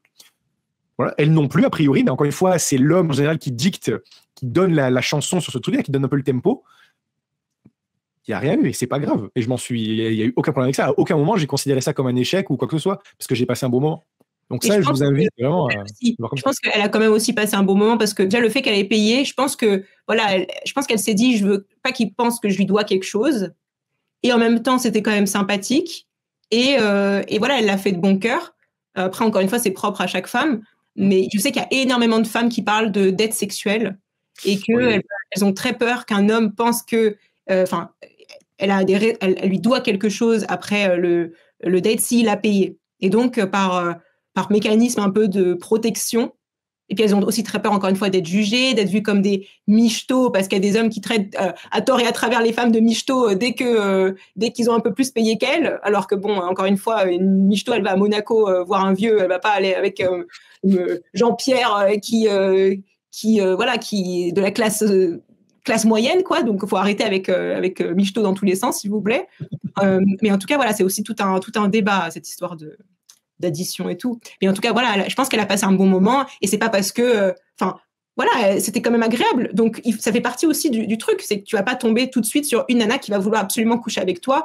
C'est un peu des essais-erreurs, des erreurs entre guillemets, des essais. Et toi, de ton côté, tu vas kiffer ou pas. Elle, de son côté, elle va kiffer ou pas. Et de temps en temps, bah, il y aura un match à ce niveau-là, quoi. Puis, il y a aussi, pour revenir un petit peu aussi à l'expérience que j'ai avec les hommes avec qui je travaille, c'est vrai que je parle beaucoup, voilà, du fait que avoir un bel intérieur, c'est top pour la séduction.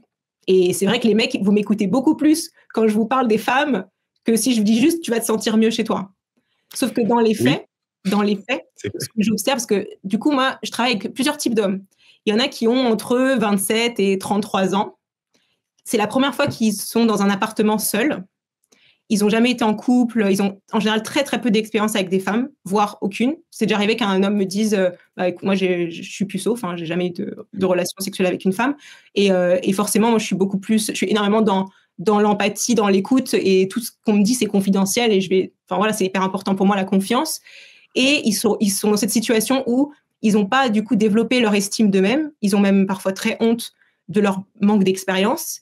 Et résultat, en fait, ça se voit dans leur appartement parce qu'ils vont pas avoir pris le temps de bien meubler, de décorer. Ils vont se dire, de toute façon, je ne m'aime pas, donc je ne mérite pas un beau cadre. Et donc, j'en ai vu, ça fait des mois qu'ils ont gardé tous leurs vêtements dans une valise. Ils n'ont pas d'armoire. J'ai déjà vu ça. J'ai déjà vu, voilà, il manque un canapé, il manque une table, il manque plein de choses. Je vois plein de choses différentes. Donc voilà, ça c'est une première catégorie. Et forcément, quand moi je suis là, j'écoute aussi beaucoup, je pose des questions, ils me racontent leur vie, leur histoire, leur passé, leur souffrance avec les femmes, etc.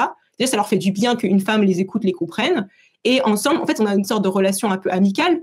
Et au fur et à mesure, en fait, le fait qu'ils passent à l'action, qu'ils commencent à meubler, que moi, j'étudie un peu leur style, ce qui correspond à leur personnalité, qu'ensuite, au fur et à mesure, ils commencent à avoir des meubles, de la déco, un tapis, des plantes, etc., que ça prend vie autour d'eux. En fait, ça change leur façon de se percevoir. Parce qu'ils deviennent un homme qui est plus accompli, qui a confiance en lui parce qu'il a un bel environnement. Il peut recevoir ses potes. Ses potes, ils disent, mec, mais waouh, il est trop beau, c'est trop beau ce que tu as fait chez toi. La famille, pareil, maman, papa, waouh, notre fils, bravo, c'est super ce que tu as fait. Et une femme, forcément aussi des compliments. Mais ils me disent souvent, mais Aurélie, en fait, les femmes, c'est du bonus. C'est secondaire. Mais je me sens tellement mieux dans mon environnement. Je suis trop content quand je rentre chez moi. Je suis trop contente de m'allonger dans mon canapé trop confortable. J'admire mes rideaux. J'admire mes cadres. Quand une nana vient chez moi, elle me pose des questions sur j'aime bien ce tableau, j'aime bien cette photo. T'as un livre sur je sais pas, les avions. C'est cool, tu t'y connais. Et c'est aussi une façon d'embrayer sur des conversations. Quand t'as un appartement complètement vide, t'as quoi comme personnalité en fait? C'est hyper dur de dire je suis allée chez ce mec, je ne sais rien sur lui. Je ne sais rien. Il y a juste un lit, il y a une couette, il y a une table, il y a une chaise. Je ne sais rien sur cette personne. À l'inverse, si le mec il adore les couleurs, je vais voir un petit côté chaleureux, ensoleillé, rigolo, fun. Si le mec, il est très dans l'élégance, le son, les couleurs sombres, classe, etc., je vais me dire, ah, ce mec, il est plutôt dans le raffinement, il a une masculinité qui va développer de cette façon-là. C'est une façon de s'exprimer, d'exprimer aux autres qui on est et aussi à soi-même. Et voilà, et ils me disent tous, alors souvent aussi, ils trouvent une nana avant d'avoir complètement fini de décorer. Mais en fait, ils sont tellement déjà dans cette dynamique positive, ils sont dans le mouvement, dans le changement, dans l'action, que ça va se sentir en fait. Et quand ils vont discuter avec une nana, ils disent ah, bah, je suis en train de faire ma déco, je suis en train de faire ça. Ah, tu penses quoi de ce tapis? J'hésite entre ce tapis et ce tapis. Mais une meuf, elle va se dire mais waouh, je le veux ce gars. Genre, putain, d'où un gars me parle de tapis? Genre, waouh, genre, putain, c'est tellement rare. Et c'est pas, ça fait pas homosexuel. Faut arrêter avec ça aussi. Genre, c'est pas parce que t'as un appartement stylé que t'es homosexuel. Merde. Et regardez aussi les films. Regardez les séries. Regardez les mecs qui vous inspirent. Ils ont quoi comme appart? Dans toutes les séries, dans tous les films, ils le montrent trop bien. Regardez moi j'aime bien donner cet exemple. Voilà, Harvey Specter, même son bureau, il est stylé. Son appart, il va être stylé. Un mec... Même Peaky Blinders. Peaky Blinders, on voit au tout début, le gars, il n'a pas beaucoup d'argent, il galère, et après, il devient un putain de patron, là. Bref. Et en fait, son environnement évolue au fur et à mesure de son ascension. Parce que son environnement le représente lui. Et dans tous les domaines, toutes les sociétés, c'est hyper important. Louis XIV, c'est le plus grand roi soleil de tous les temps, parce qu'il avait Versailles, parce qu'il avait la Galerie des Glaces, et pas que pour ça, mais il savait que c'était un instrument de pouvoir et d'influence. Donc, c'est ça que j'explique, encore une fois, tu n'as pas besoin d'être multimillionnaire et d'être Louis XIV, attention. Tu peux être un mec ordinaire, mais juste, tu vas soigner tout ça. Et c'est pas facile d'avoir le goût, l'inspiration, c'est aussi un savoir-faire. Et c'est pour ça que moi, je rentre en jeu parce que ça me fait kiffer. J'adore la déco et j'adore la déco des hommes. J'adore la déco masculine. Et au départ, j'ai aidé des potes. Ça a commencé comme ça. Je ne devais pas faire ça. J'avais une autre carrière avant. J'ai commencé à aider des potes parce que c'était un kiff. Et ils m'ont dit, mais putain, Aurélie, alors j'adore maintenant mon appart, mais surtout, j'ai invité une meuf hier, mais elle m'a fait tellement de compliments. Elle était toute contente. Elle avait le sourire. J'ai jamais eu une nana chez moi aussi excitée d'être chez moi. C'était tellement facile de passer la nuit. Il n'y avait aucune LMR. Aucune. C'est que y a quelque chose qui est efficace. Parce qu'elle s'est dit, putain, ce mec, je le veux, il n'est pas comme les autres. Donc, voilà. C'est littéralement l'offre irrésistible pour ceux qui font du business, qui comprendront très bien ce que je suis en train de dire. Là, en vous positionnant sur quelque chose que personne ne fait, pour se mettre en valeur, effectivement, vous créez l'offre irrésistible et vous créez le sentiment de, putain, mais ce mec-là, j'ai jamais vu ça avant, autre part. Et donc, finalement, est-ce que je suis prête à passer à côté? Non.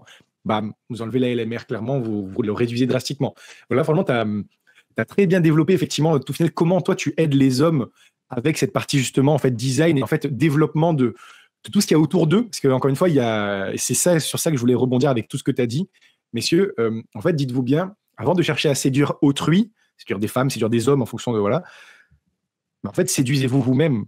Ouais. Dites-vous, donc là, avec ce qu'a dit Aurélie, c'est quand vous êtes chez vous, dites-vous, putain, je suis une bête. Je suis une bête, genre vraiment, je suis là, quoi. Je suis au max. Je suis en place.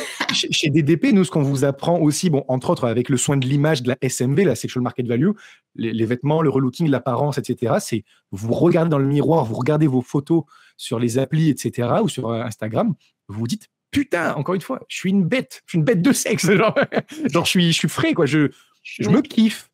Est-ce que, et ça je vous pose la question à tous, et vous le mettrez dans les commentaires sur YouTube, si c'est le cas, est-ce que vous avez déjà ressenti ça, ce que je suis en train de vous décrire, de vous regarder dans le miroir, je monte là parce que j'ai un miroir juste là, est-ce que ça vous est déjà arrivé de vous regarder dans le miroir et de vous dire, waouh, là, ouais, là je sors du lot, là je peux proposer une offre irrésistible à une femme, aux femmes. Je vous pose la question et c'est pas pour rien que je montre mon miroir celui-là parce que c'est dans ce miroir que ça m'est arrivé plus d'une fois de me le dire ah ouais, là cette veste c'est pas n'importe qui la mettrait. J'imagine. Et à chaque fois c'est marrant parce qu'à chaque fois par exemple on me fait beaucoup de compliments sur mes vestes par exemple, c'est assez drôle dans la rue, que ce soit des potes, etc., et pas que aussi, des femmes aussi. Est-ce que ça vous est déjà arrivé de vous dire waouh, là ouais, là je me sens plus frais que les autres, là je sens que ça me donne une aura, ça me fait me redresser, ça me donne envie d'aller bouffer le monde, quoi, ça me donne encore plus envie d'aller discuter, d'aller avec des femmes, machin, etc. Avez-vous déjà ressenti ça, cet effet waouh on parle justement. Moi, je l'ai déjà ressenti et Ouais. c'est exceptionnel de ressentir ça. Alors, si en plus il y a l'intérieur qui suit, ben, je pense qu'effectivement, c'est un méga bonus. Et je veux rajouter quelque chose pour aussi les hommes de la quarantaine, notamment ceux qui sont divorcés, qui sont séparés. C'est aussi les plus nombreux, en général, c'est surtout avec eux que je travaille. Et eux, c'est des problématiques différentes parce qu'ils ont déjà eu du coup une expérience, enfin plusieurs expériences. Ils ont déjà vécu avec une femme. Et après, il y a deux situations possibles. Soit ils ont gardé le logement avec leur ex-femme, sauf que c'est l'ex-femme qui est partie, qui a quitté le logement. Soit ils ont dû, eux, quitter le logement et prendre un autre appart. Donc il y a ces deux situations. Première situation, ils gardent la maison. Il y a tous les souvenirs. Il y a toute la charge émotionnelle de l'ancienne vie, de leur ex-femme. Souvent, c'est la femme qui décide de la déco dans un logement. Donc, ils gardent la même peinture, les mêmes papiers peints, la même déco, les mêmes meubles, etc. Alors, je dis pas qu'il faut changer tous ces meubles, hein. Mais juste, il y a des choses qui peut-être correspondent plus en fait à votre personnalité, à votre identité. Et il y en a plusieurs qui m'ont dit, mais c'est fou, rien qu'en repeignant mes murs, ça m'a permis de guérir un peu des blessures de, OK, maintenant je fais table rase du passé, c'est un nouveau chapitre. Nouvelle peinture, nouveau drap. Les draps.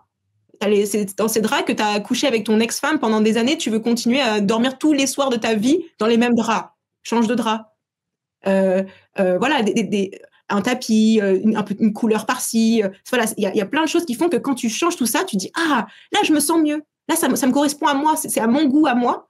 Et quand une femme va venir, elle va pas dire, parce qu'encore une fois, on sait tout, nous, hein. On va chez vous, on sait très bien, ah bah ça c'est l'ex-femme, ça c'est sûr, c'est pas ses goûts à lui. En changeant tout ça, on va se dire, ah, sympa, ça vient d'où ce tableau? Au lieu de dire, ah bah je sais pas, c'est mon ex. Si tu dis, ah bah ce tableau, je l'ai pris il y a quelques mois, c'est une photo d'un voyage que j'ai fait, que j'ai imprimé, c'est tel artiste que j'adore, c'est une copie de tel artiste, enfin peu importe ce que c'est, mais ça va montrer en fait que vous avez repris le contrôle de votre vie, que vous avez déjà tourné la page, et on s'en fout en fait que votre ex allait habiter à cet endroit parce que vous êtes réapproprié votre espace. Et pour ceux qui sont partis, c'est une autre problématique parce que souvent, alors soit ils sont arrivés dans un non meublé, ils ont dû vite meubler à la va-vite et à tout leur, je sais pas, la grand-mère, l'oncle, quelqu'un qui est décédé, quelqu'un qui avait ça dans son grenier, et en fait ils se retrouvent avec que des dons de plein de gens. Il y a aucune harmonie, il y a aucune cohérence, c'est un capharnaüm. Il y a beaucoup de vieilleries et il y a rien qui correspond en fait à la personnalité du monsieur en question. Et donc dans ce cas-là, en fait, tu vois que les pertes. Tu vois que les pertes il a perdu son ex-femme, il a perdu son ancienne vie, il a perdu ça, et il a perdu ça, et tu as l'impression que c'est l'espèce de débarras de tout le monde parce que tu fais pitié. Je suis désolée, je suis assez cash, hein, mais tu fais un peu pitié, et les gens, ils ont pitié de ta situation, donc ils t'ont filé tous les trucs qu'ils avaient en plus, au lieu que tu te dises, moi, c'est mon appart, c'est mon nouveau chapitre, c'est ma nouvelle vie, je veux quelque chose qui me ressemble, dans lequel je me sens bien, et pas juste je suis l'espèce de bouche-trou, en tout cas le débarras de tout le monde, parce que je fais pitié, quoi. Voilà. Et encore une fois, ça aussi, une femme, elle va sentir, elle va se dire, ah, ça se voit que il a pris du temps et il est en train de se construire la vie que lui, il veut. Et je vais avoir beaucoup plus envie de partager ma vie, en tout cas au moins même une nuit. J'aurais beaucoup plus envie de partager une nuit avec un homme qui prend sa vie en main, qui me parle pas de tout ce qu'il a perdu avec son ex et tout ce que, voilà, qui me parle de, bah, moi, j'ai choisi ça, j'ai choisi ça, j'ai choisi ça. Et encore une fois, t'as pas besoin d'être très riche parce que moi, je sais comment dire, quel est ton style, qu'est-ce que tu aimes et comment retranscrire en fait ta personnalité en fonction de ton budget. Donc voilà. Je vois ce que tu veux dire. C'est en fait l'absence de personnalisation, elle donne des signaux faibles en fait que les femmes sont capables de détecter, alors que nous les hommes, effectivement, tu vois, tout ce que tu as dit, c'est quand même assez intéressant, et malgré que tu parlais de déco et de ce que tu fais, ça reste quand même dans le thème, je trouve, parce que voilà, ce que les femmes pensent vraiment, là on se rend compte que un homme, il n'arrivera pas à pénétrer l'histoire du lieu comme une femme le ferait, comme tu viens de le décrire. C'est assez impressionnant, tu vois, de voir encore une fois le sens du détail qu'une femme peut avoir, et de détecter tous ces signaux faibles, et qui du coup elle arrive à le corréler finalement avec ce qu'elle ressent du mec, en mode ouais mec, toi t'es peut-être pas encore passé à autre chose, t'es encore mal, tu t'as pas confiance en toi, finalement je suis pas sûr que tu arriveras à, tu vois, à piloter le vaisseau dont j'ai besoin. Tu vois, encore une fois, quand je disais prends ma main, monte dans le vaisseau, il n'arrivera pas à piloter le vaisseau. Il est encore nanani nanana. Enfin, c'est assez intéressant. Je pense que clairement on peut le corréler. Et tu vois, il y a quand même un truc intéressant aussi sur lequel je voulais venir, c'est que certes, tu as tout ça, c'est quand même important. Mais encore une fois, je reviens à ce qu'on disait au début, c'est que ce qui va faire toute la différence, quand même, ça va être l'émotion, toute la construction en fait du rapport et de la connexion qui va ensemble. Parce que par exemple, tu vois, Mike, s'il était là, c'est vrai que ça aurait pu être intéressant en vrai de le faire à trois. Mike, tu vois, il te dirait, même si moi je suis quand même assez d'accord avec toi, être soigné, c'est quelque chose d'important, etc. Mike, il dirait, ah ouais, moi j'étais le spécialiste des apparts en bordel AFC, comme il disait, tu vois. Il disait souvent ça, Mike. Et effectivement, vu les photos que j'ai vues, ça avait l'air d'être un beau carnage, mais parce que Mike, il maîtrise justement ce qui est essentiel, justement, ça reste le game, générer de l'émotion, créer de la confiance, etc. Et avec tout ça, malgré justement que l'appart soit pas forcément hyper opti, on peut y arriver quand même à mettre une femme en sécurité et à conclure avec si c'est ce qu'on a envie. Mais ça moi, je suis partisan de mettre toutes les chances de son côté, exactement comme tu l'as dit, hein, clairement. Et puis, Mike, déjà, bon, il a développé aussi des vraies compétences en séduction, en game que tout le monde n'a pas. Et même dans ce cas-là, est-ce qu'il pouvait prétendre à un certain niveau de femme au max du max, et est-ce que ces femmes-là, elles étaient prêtes à revenir encore et être dans une relation durable avec lui? Peut-être pas toutes. C'est pas, tu vois, en tant que femme, ça dépend en fait des objectifs, mais imaginons que voilà, le mec me plaît et je me dis, il y a peut-être moyen. Je vais aller chez lui. Si je me sens vraiment pas bien chez lui, je vais me dire, bon, bah, tu sais quoi, je suis venue jusqu'ici, j'ai envie de tirer mon coup aussi. Enfin, c'est un peu fort ce que je dis, mais on peut aussi se dire, bon, de toute façon, voilà, vu comment il est, ce qu'il dégage, enfin, ce qu'il vit, son environnement, je vais peut-être pas réussir à me projeter, mais je vais me dire, bah, bon, bah, c'est pas grave, je vais quand même passer une bonne nuit avec lui, si tu veux. Mais si toi, en tant qu'homme, tu as des ambitions tu veux vraiment séduire sur la durée une femme au top, là, ça va vraiment jouer. Mais encore une fois, en fait, c'est multifactoriel. Je ne vais pas vous dire, avec un bel appart, tu peux séduire qui tu veux, si tu ne développes pas tes compétences de séduction. Et à l'inverse, même si tu développes tes compétences de séduction, si tu es repoussant physiquement, ça va être très compliqué. Même avec un très bon game, si tu pues et que tu ressembles à un clochard et que tu es en haillon, ça va être très compliqué. Donc, encore une fois, c'est vraiment la multiplication de facteurs et bah, autant, en fait, devenir meilleur dans différents domaines pour multiplier tes chances et arriver au niveau des femmes que tu veux. Parce que c'est un peu triste, ce que je vais dire, mais en fait, il y a beaucoup de femmes aujourd'hui qui sont célibataires, des nanas qui sont belles, qui ont une bonne situation, qui sont équilibrées psychologiquement, qui ont plein de qualités. Il y a énormément de femmes qui sont célibataires et qui le restent par choix, parce que peu d'hommes acceptent de monter leur niveau. C'est triste, mais c'est la réalité. Je connais énormément de femmes célibataires. On ne peut pas croire qu'elles sont célibataires, en fait. On se dit, mais comment ça se fait? Bah ouais, mais en fait, il y a tellement de gars qui disent 50-50 et pour tout et dès le début et qui font pas d'efforts et qui s'intéressent pas à la psychologie humaine, psychologie féminine, qui prennent pas soin d'eux, qui développent rien dans leur vie, qui sont à moitié dépressifs. Enfin, t'es obligé de te développer en tant qu'homme pour être au niveau des femmes que tu veux. C'est pas la charité, quoi. À un moment donné, il faut mériter. Et pareil, les femmes doivent mériter aussi. Attention, hein, ça va dans les deux sens. Ça va dans les deux sens. Un mec qui est accompli, qui est stable psychologiquement, qui a développé sa vie professionnelle, sa vie personnelle, qui fait des activités, qui fait du sport, qui s'entretient, qui a toutes ces qualités-là, il y a beaucoup trop de femmes qui considèrent qu'elles méritent ce genre de mec. Sauf que si elles-mêmes, elles n'ont pas du tout développé ces qualités et qu'elles sont à moitié folle dingue, bah, à un moment donné aussi, il faut arrêter. Enfin, tu vois. Je vois très bien ce que tu veux dire. Et là, tu vois, tu as dit un nouveau mot magique aussi, effectivement, pareil, qui est intéressant à développer. Donc, comme on disait, donc là, mériter, finalement, qu'est-ce qu'elle a fait pour mériter, etc. Tu as dit un truc trop intéressant, c'est les femmes qui sont célibataires par choix. Et j'ai envie de lancer le mot magique, justement, qui m'a déclenché là dans ce que tu as dit, c'est finalement homme capable ou homme pas capable. Ce sujet-là, est-ce qu'on l'ouvre, ce sujet? Moi, j'ai bien envie de l'ouvrir, là, parce que c'est encore une fois, hein, ce que les femmes pensent vraiment quand vous les draguez, messieurs, encore une fois, on boucle la boucle. Hein. J'ai des amies femmes, elles sont très jolies, et elles sont célibataires. Je ne les ai jamais vues avec un mec. Jamais vues avec un mec. Alors après, elles ont leur vie privée de leur côté sûrement, mais moi, je les ai jamais vues parler de mecs plus que ça, enfin vite fait, tu vois, très rapidement. Mais c'est presque comme si elles s'y intéressaient même pas, et c'est encore une fois, ça rejoint ce qu'on disait au début. Une femme n'a pas besoin de vous, messieurs. C'est à vous de créer ce besoin de vous, parce que vous serez là. Vous êtes un mec, elle va remarquer, il faut lui donner envie d'avoir envie, il faut lui créer le besoin chez elle de vous. Une femme n'a pas besoin d'un homme. Et ça n'a jamais été aussi vrai à cette époque. Jamais aussi vrai. À une époque, c'était totalement vrai. Une femme avait besoin d'un homme. Elle en avait besoin. Il faut se rappeler que... Ouais. Que ce soit en termes de sécurité physique, matérielle, tout.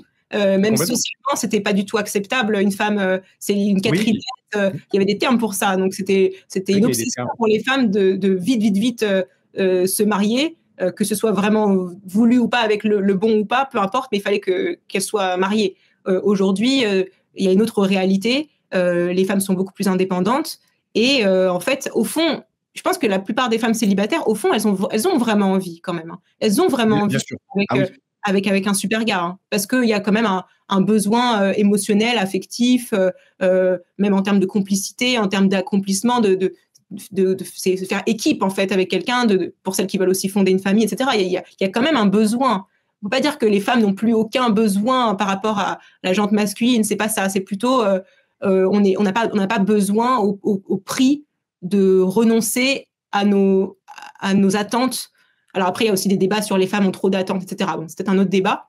Mais encore une fois, voilà, même si une femme a l'air semble très indépendante, très épanouie, avec une vie bien remplie, etc., elle a sûrement quand même envie de faire sa vie avec un homme bien, et que vous pouvez être, que vous êtes sûrement aussi. Mais il y a du boulot des deux côtés, ouais. Exactement, carrément. Et ça, tu vois, je confirme ce que tu dis. Et évidemment qu'elles ont envie de coucher avec des mecs, de voir des mecs, d'avoir un gars bien, de se poser, d'avoir des gamins, etc. Mais, encore une fois, une femme, il faut lui donner envie d'avoir envie. Et je vais prendre encore une fois mon exemple. Je mouille le maillot une fois de plus. Je prends l'exemple de ma copine actuelle. Bon, je ne vais pas trop développer non plus, mais quand même un petit peu pour que les mecs se rendent compte. C'est une femme qui était très, très convoitée, quand même. On ne va pas se mentir là-dessus. Moi, j'en ai vu plusieurs se casser les dents dessus, et ça me faisait bien marrer d'ailleurs à l'époque. Parce que moi, je travaillais ma stratégie en mode pour arriver au bon moment, au bon endroit. Et en fait, c'est une fille qui avait absolument pas envie d'être avec un gars à ce moment-là, en fait, qui n'était pas du tout en recherche d'un gars en particulier, ou à la recherche d'un couple, ou d'un plan cul, je ne sais quoi. Et j'ai dû la travailler, développer tout l'arsenal de game qui était à ma disposition pour faire ressentir de l'émotion, et une expression que j'aime bien aussi employer, faire mon trou, entre guillemets. Bon, c'est pas très subtil de dire ça comme ça, mais faire ma place, c'est ça que je veux dire par faire mon trou, comme une belette, hein, littéralement, voilà. Faire son trou, faire sa place. Et je laisse qu'elle me remarque, puis qu'elle se dise, putain, mais en fait, ce gars-là, en fait, il sort du lot. En fait, il est intéressant. En fait, finalement, je l'aime bien. En plus, il me plaît bien. Nanani, nanana. C'est un homme capable. Messieurs, quand la frame du homme capable, vous voyez sur TikTok, Instagram, oubliez tout ce que vous savez là-dessus. On efface tout, on recommence. L'homme capable, c'est le mec qui est capable de sécuriser une femme et de lui faire ressentir des émotions. On en revient encore à ce que j'ai dit auparavant. Séduire une femme, c'est ces deux choses-là, si on devait le résumer à l'extrême. Donc, une femme qui est indépendante aujourd'hui, qui gagne son argent, qui a son travail, qui a ses amis, qui a sa famille et compagnie, elle n'a pas besoin de vous en soi. Elle a sa propre sécurité émotionnelle en soi. Donc, si vous voulez faire votre place, il faut y aller. Il faut se montrer comme l'homme capable et en fait, montrer que vous êtes désirable, que vous êtes différent. Ça, c'est un truc hyper important en séduction. Ça s'appelle le levier de qualification. Bon, là, c'est quelque chose de technique, donc je ne vais pas le développer énormément. Si ça vous intéresse, il y a toujours le matériel DDP dont on pourra parler une autre fois, mais levier de qualification, c'est-à-dire qu'une femme, elle a besoin, pour être séduite par un homme, de se sentir unique, de se sentir considérée à sa juste valeur pour elle.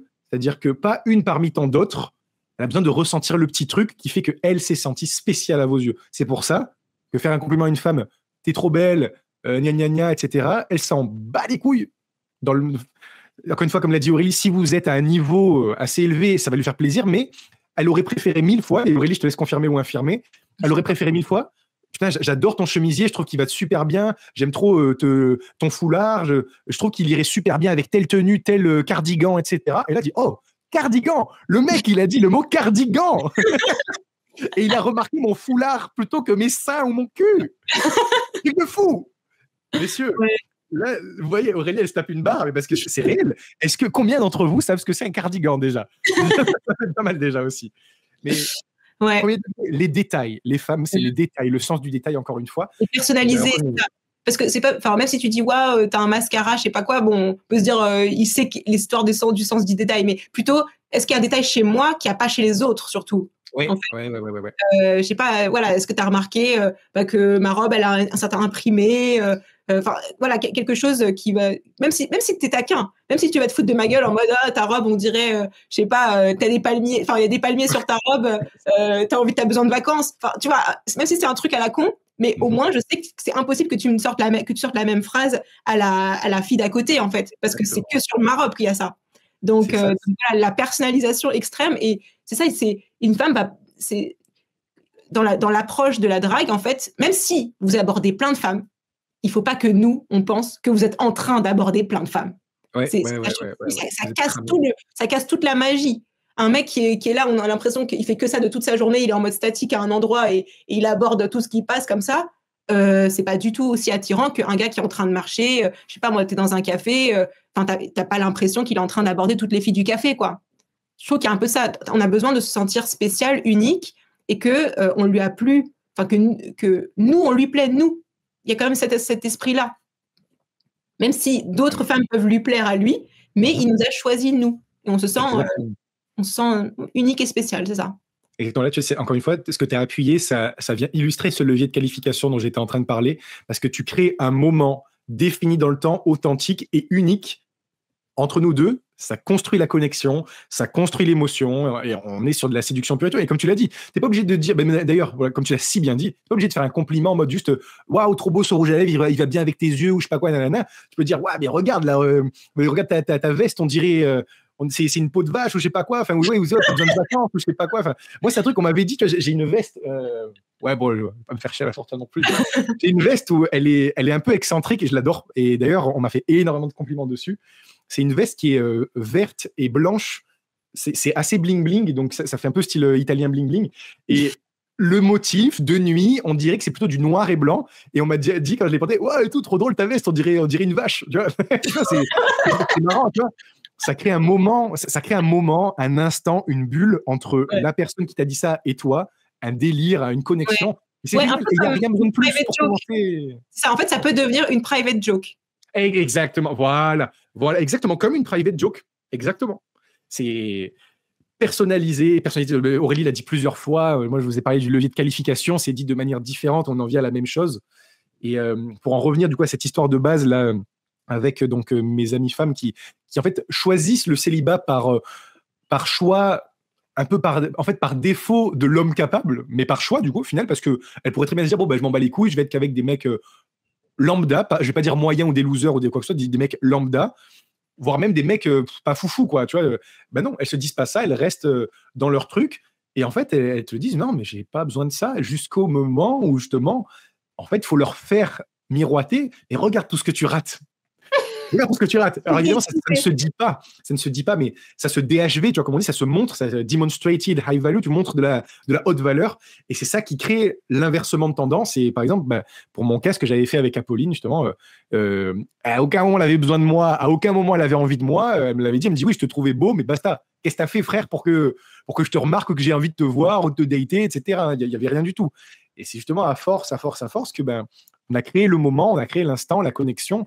Et voilà, tu montres de la haute valeur, encore une fois.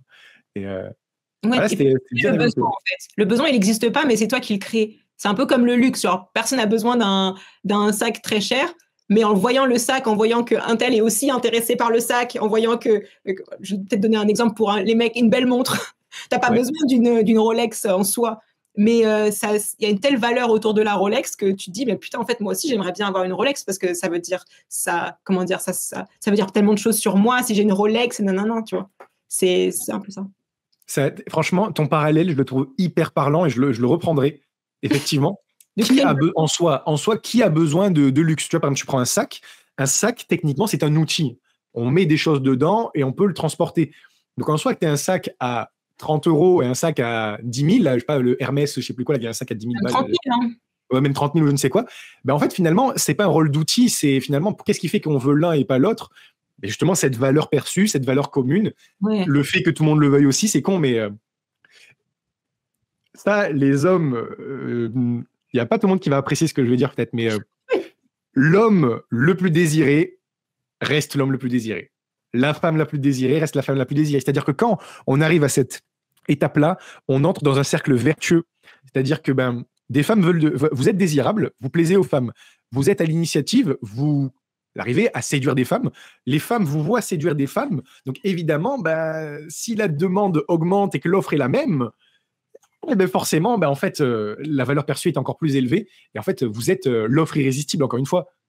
Et ça, moi, je sais, par exemple, j'ai eu la chance de le vivre, de se dire, mais en fait, j'ai vu des femmes, par exemple, soirée, voilà, je mouille le maillot une fois de plus, hein, soirée, j'ai beaucoup d'amis femmes. Alors c'est vrai que ça joue en ma faveur beaucoup, j'ai beaucoup d'amis femmes aussi. Et donc du coup, quand je suis en soirée, beaucoup de femmes autour de moi qui me parlent, etc., qui sont assez proches du coup. Et un jour, ça m'est arrivé de le remarquer, et ces femmes-là me l'ont fait remarquer aussi, d'ailleurs, que comme elles étaient assez proches de moi, que l'attention était pas mal portée sur moi, sur ce que j'avais à raconter, de mes derniers trucs, etc., ou quoi, et en fait, on dit, par contre, là, je te jure, il y en a une, là, elle est en train de nous dévisager parce qu'on te parlait, ça se voit, tu vois. Et effectivement, je l'avais remarqué. Et c'était une fille qui me plaisait, en l'occurrence, donc moi, j'étais assez content, du coup, de me dire, j'attire l'attention d'une femme qui me plaît, je n'ai absolument rien à faire à part être moi, et avoir ce statut que j'ai déjà, c'est-à-dire de l'homme qui attire les femmes à lui, que ça soit en amitié ou pas, mais qui fait graviter les femmes autour de lui. Parce que, encore une fois, pourquoi est-ce que les femmes aussi, elles ont autant le choix? Parce qu'elles représentent le centre gravitationnel et tous les hommes qui gravitent autour d'elles. Et là, c'est la même chose. C'est quelque chose qu'on apprend aussi chez DDP, justement, apprendre justement à créer ce cercle gravitationnel de femmes qui vont tourner autour de vous, que ça soit amitié ou pas aussi. Et ça donne de la valeur encore plus aussi. Voilà, parce que, mais il est désirable. Il est encore plus désirable puisque tout le monde est autour de lui. Puis il y a deux trucs que j'ai envie de dire, il ne faut pas que je les oublie. La première chose, c'est que vous êtes l'extension de l'image de la femme. C'est-à-dire que si vous prenez soin de vous, vous êtes entre guillemets un homme capable, en tout cas, vous développez votre assurance, vous savez où vous voulez aller, etc., vous l'embarquez. En fait, les femmes vont être aussi très sensibles au jugement des autres, de ses copines. C'est déjà arrivé il y a 10 ans, un de mes premiers chéris. J'étais contente, je l'ai présenté à une copine, elle m'a dit, toi, t'es là, lui, il est là. Je pense qu'il y avait aussi de la jalousie, il y avait plein de choses. Mais cette phrase, elle m'a traumatisée parce qu'elle le trouvait pas aussi beau que moi. Bon, voilà, on n'est plus amis aujourd'hui, mais ça m'a fait énormément de mal qu'elle me dise ça. Parce que c'est comme si lui, en fait, il dégradait mon image.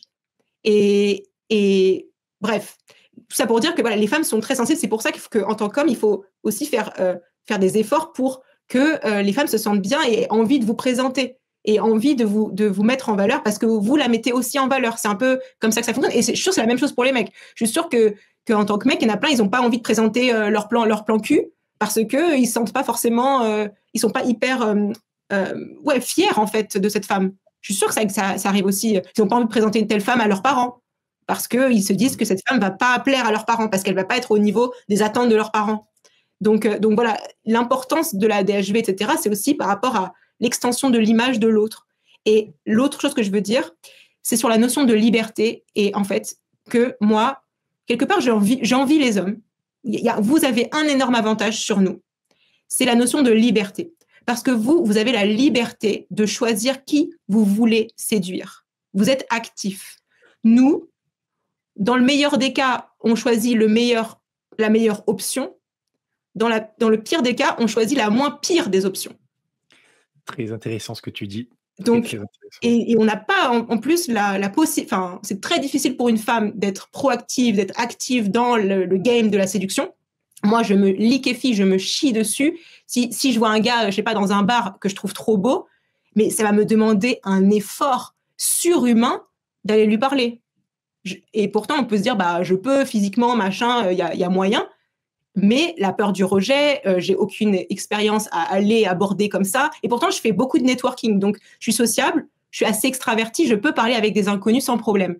Mais quand il s'agit de la séduction et de cette personne me plaît, etc., là, c'est hyper dur pour moi. Donc, je vais avoir ces attentes de putain, j'espère que ce gars, il va aller me parler. Je vais essayer de lui faire comprendre. Parler aussi, c'est un des sujets aussi normalement d'aujourd'hui, c'est comment une femme va draguer, etc. C'est hyper difficile pour une femme d'être proactive là-dessus. Et les mecs, vous avez cette chance. C'est vous qui choisissez, en fait. C'est vous. C'est une liberté énorme, ça. Ça, c'est un truc dont on parle souvent chez DDP. Truc que Mike m'a appris. pour le coup, que j'ai pas conscientisé seul au départ. Je suis à 2000% d'accord avec ce que tu viens de dire, Aurélie. Oui, en séduction, messieurs, contrairement à ce que vous pensez, eh ben, vous êtes plus chanceux que les femmes. Et je sais que dans les commentaires, là, vous allez tous me tomber dessus en mode « Mais c'est pas vrai, Thibaut, les femmes, elles ont trop de choix, tu te rends pas compte, en 2 heures, elles ont les 100 plus sur Tinder. » et non, vous vous rendez pas compte. Vous vous rendez même pas compte à quel point vous avez plus de chances d'être un mec. Parce que c'est exactement ce que tu as dit, Aurélie. L'homme est à l'initiative, en tout cas, comme on l'a dit, est censé être à l'initiative du rapport de séduction. Et si vous l'êtes, si vous êtes confiant en vous, vous avez une bonne SMV, un bon lifestyle, etc. autour de vous, ce que vous pouvez cultiver chez DDP, c'est ce qu'on propose aussi typiquement comme service. En fait, vous avez tout qui s'offre à vous. Tout le marché de la séduction s'offre à vous. Et finalement, vu que 80-90% des mecs sont lambda, sont dans la masse, si vous faites partie de cette loi de Pareto, là, les 10-20% qui vont s'accaparer les 80% des femmes, vous avez tout gagné. Parce que, Aurélie l'a dit elle-même, une femme, c'est plus compliqué pour elle de faire le premier pas parce qu'elle est moins... Elle n'a pas été éduquée forcément comme ça par la société ou par ses parents. Et aussi, les femmes sont moins habituées au rejet qu'aux hommes. Les hommes, on a cette culture de la conquête, entre guillemets, de la séduction, du leadership, de la confiance, de cette assurance. Ça rejoint ce que vous disiez, Mars, Vénus, 2 énergies totalement différentes, mais totalement complémentaires. Un homme, encore une fois, on parle d'hétérosexualité dans ce podcast, mais un homme, il va se connecter à une énergie beaucoup plus de conquête, de mouvement, d'action. Une femme, elle va se connecter beaucoup plus à une énergie de réception, de confort, de sensibilité. Ces deux-là sont complètement complémentaires. Évidemment, il y a des femmes qui sont très entreprenantes, mais soyez honnêtes avec vous. Et soyez honnêtes avec nous-mêmes, Aurélie, toi et moi aussi. C'est combien de femmes qui osent aborder un mec dans la rue, dans un bar ou je ne sais où? Combien? Allez, 10% en étant gentil? En étant audacieux? Allez, 10, 20%. Ouais, j'aurais dit moins. Ouais. Ouais, t'aurais même dit moins. Tu vois, allez, on va dire 10% pour être large. J'ai connu des femmes très entreprenantes. C'est déstabilisant pour un homme. Même pour, même pour quelqu'un qui travaille dans la séduction aujourd'hui maintenant. Même pour moi, ça a été assez déstabilisant parce que j'ai connu une femme en particulier qui était le paroxysme de ce que je pourrais appeler l'audace et l'assurance chez une femme. J'avais jamais vu ça avant. C'était très déstabilisant. Parce qu'on n'a pas j'ai du coup pas du tout l'habitude. L'homme a plus l'habitude d'être dans la position du chasseur quelque part, chasseur-cueilleur que dans le fruit ou le verger finalement. C'est assez déstabilisant et une femme va beaucoup plus mal vivre le rejet. Et je peux donner un exemple très, très concret. Une de mes colocs, qui est, on va pas lui enlever une très belle femme, c'est vrai, je la trouve très jolie. Elle a beaucoup de mecs, elle fait ça, elle a un mec sur Tinder, sur WhatsApp, ce qu'elle veut. Enfin, comme tu l'as dit, elle a le choix. Là, elle est célibataire par choix, c'est ce qu'elle veut. Mais je lui ai posé des questions, parce qu'elle me disait, oui, ce mec-là, il me plaît, etc., nanani, nanana, mais je sais pas pourquoi, et là, il me parle pas comme je veux, nanana. Je lui dis, pourquoi tu y vas pas finalement? Pourquoi tu lui fais pas comprendre qu'il te plaît? Et là, sa réponse m'a fait halluciner, en mode, ah, mais j'avais de la vie, t'es fou ou quoi? C'est pas à moi de faire ça, c'est à lui. Et donc, je lui ai dit, mais attends, donc le mec te plaît, t'as envie d'être en couple avec lui, mais si il fait pas les démarches comme il faut, ou s'il te dit pas, je vais être en couple avec toi, gna gna gna, tu vas le next. Elle m'a dit, ouais, c'est exactement ça. S'il fait pas le taf, s'il fait pas son rôle de mec, jamais de la vie, genre je le next en gros. Elle m'a dit, je préfère, ouais, bon, c'est de l'ego féminin aussi, mais encore une fois, pour montrer qu'une femme, elle est moins préparée à conquérir qu'un homme. Ouais. Elle attend qu'il fasse le boulot. Encore une fois, elle attend l'homme capable, l'homme qui va faire sa place, en fait. Il y a une trend, c'est s'il le voulait, il le ferait. Une trend voilà, TikTok, c'est qu'il y a plein de femmes, elles pensent vraiment, s'il le fait pas, c'est qu'il le veut pas vraiment. S'il le voulait vraiment, il le ferait. Et en fait, quand tu creuses chez les gars, c'est pas forcément du tout ça. Mais il y a beaucoup de femmes qui pensent ça. Et elles se disent, bon, s'il le fait pas, il le veut pas. Et donc, du coup, je vais aller attendre qu'il y en ait un autre qui le veuille assez pour le faire. Donc c'est ça. Et c'est... En fait, sur l'histoire de... En fait, j'ai l'impression qu'il y a beaucoup d'hommes qui fantasment pour eux le monde idéal. C'est un monde où les femmes iraient les draguer. Et là, ils se diraient, génial, j'ai plus de boulot à faire, je suis pacha, les femmes viennent à moi, le rêve. Et j'ai trop envie qu'on imagine cette espèce de utopie/dystopie de ce monde-là. Est-ce que si du jour au lendemain, toutes les nanas viennent vous voir en mode hey, « salut, ça va toi? C'est quoi ton numéro, machin? Ça te dirait qu'on se voit? Vas-y, ce soir, tu fais quoi ?» Si du jour au lendemain, en fait, les femmes sont comme ça avec vous, je pense que très vite, ça va vous dégoûter et vous n'avez qu'une envie, c'est chercher à draguer celle qui ne vient pas justement vous voir.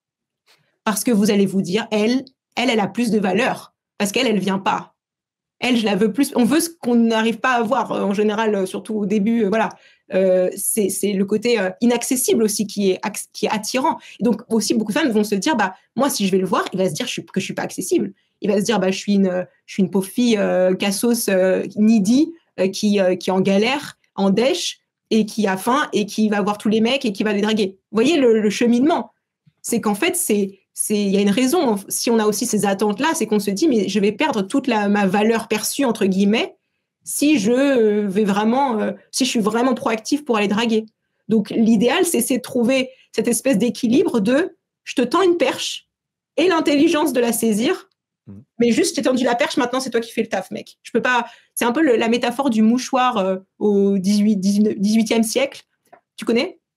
Ça me dit quelque chose, ouais, c'est le mouchoir que tu expliques là, limite, hein, parce que moi, je dis pas de bêtises. C'est un coach britannique, Matthew Hussey, qui parle de ça. En fait, même à l'époque, on pensait que c'était surtout les hommes, etc., qui faisaient tout le boulot de la séduction. Mais en fait, les femmes, quand elles marchaient, elles faisaient exprès de faire tomber leur mouchoir en tissu au moment où elles croisaient un homme qui leur plaisait. Comme ça, l'homme était obligé, en tout cas, allait remarquer le mouchoir et que ça allait être une opportunité pour l'homme de ramasser le mouchoir et dire « Madame, vous avez fait tomber ce mouchoir ». Et en fait, l'homme a l'impression qu'il est là, qu'il agit en gentleman et en même temps, il se dit « Génial, une opportunité de lui parler ». Alors qu'en fait, c'était stratégique, en fait. C'est que la femme a tendu une perche. Il aurait pu ne pas le saisir, le mouchoir, tant pis. Mais elle lui a donné l'opportunité de lui parler et d'amorcer quelque chose. Tu vois? Ouais, je vois très bien.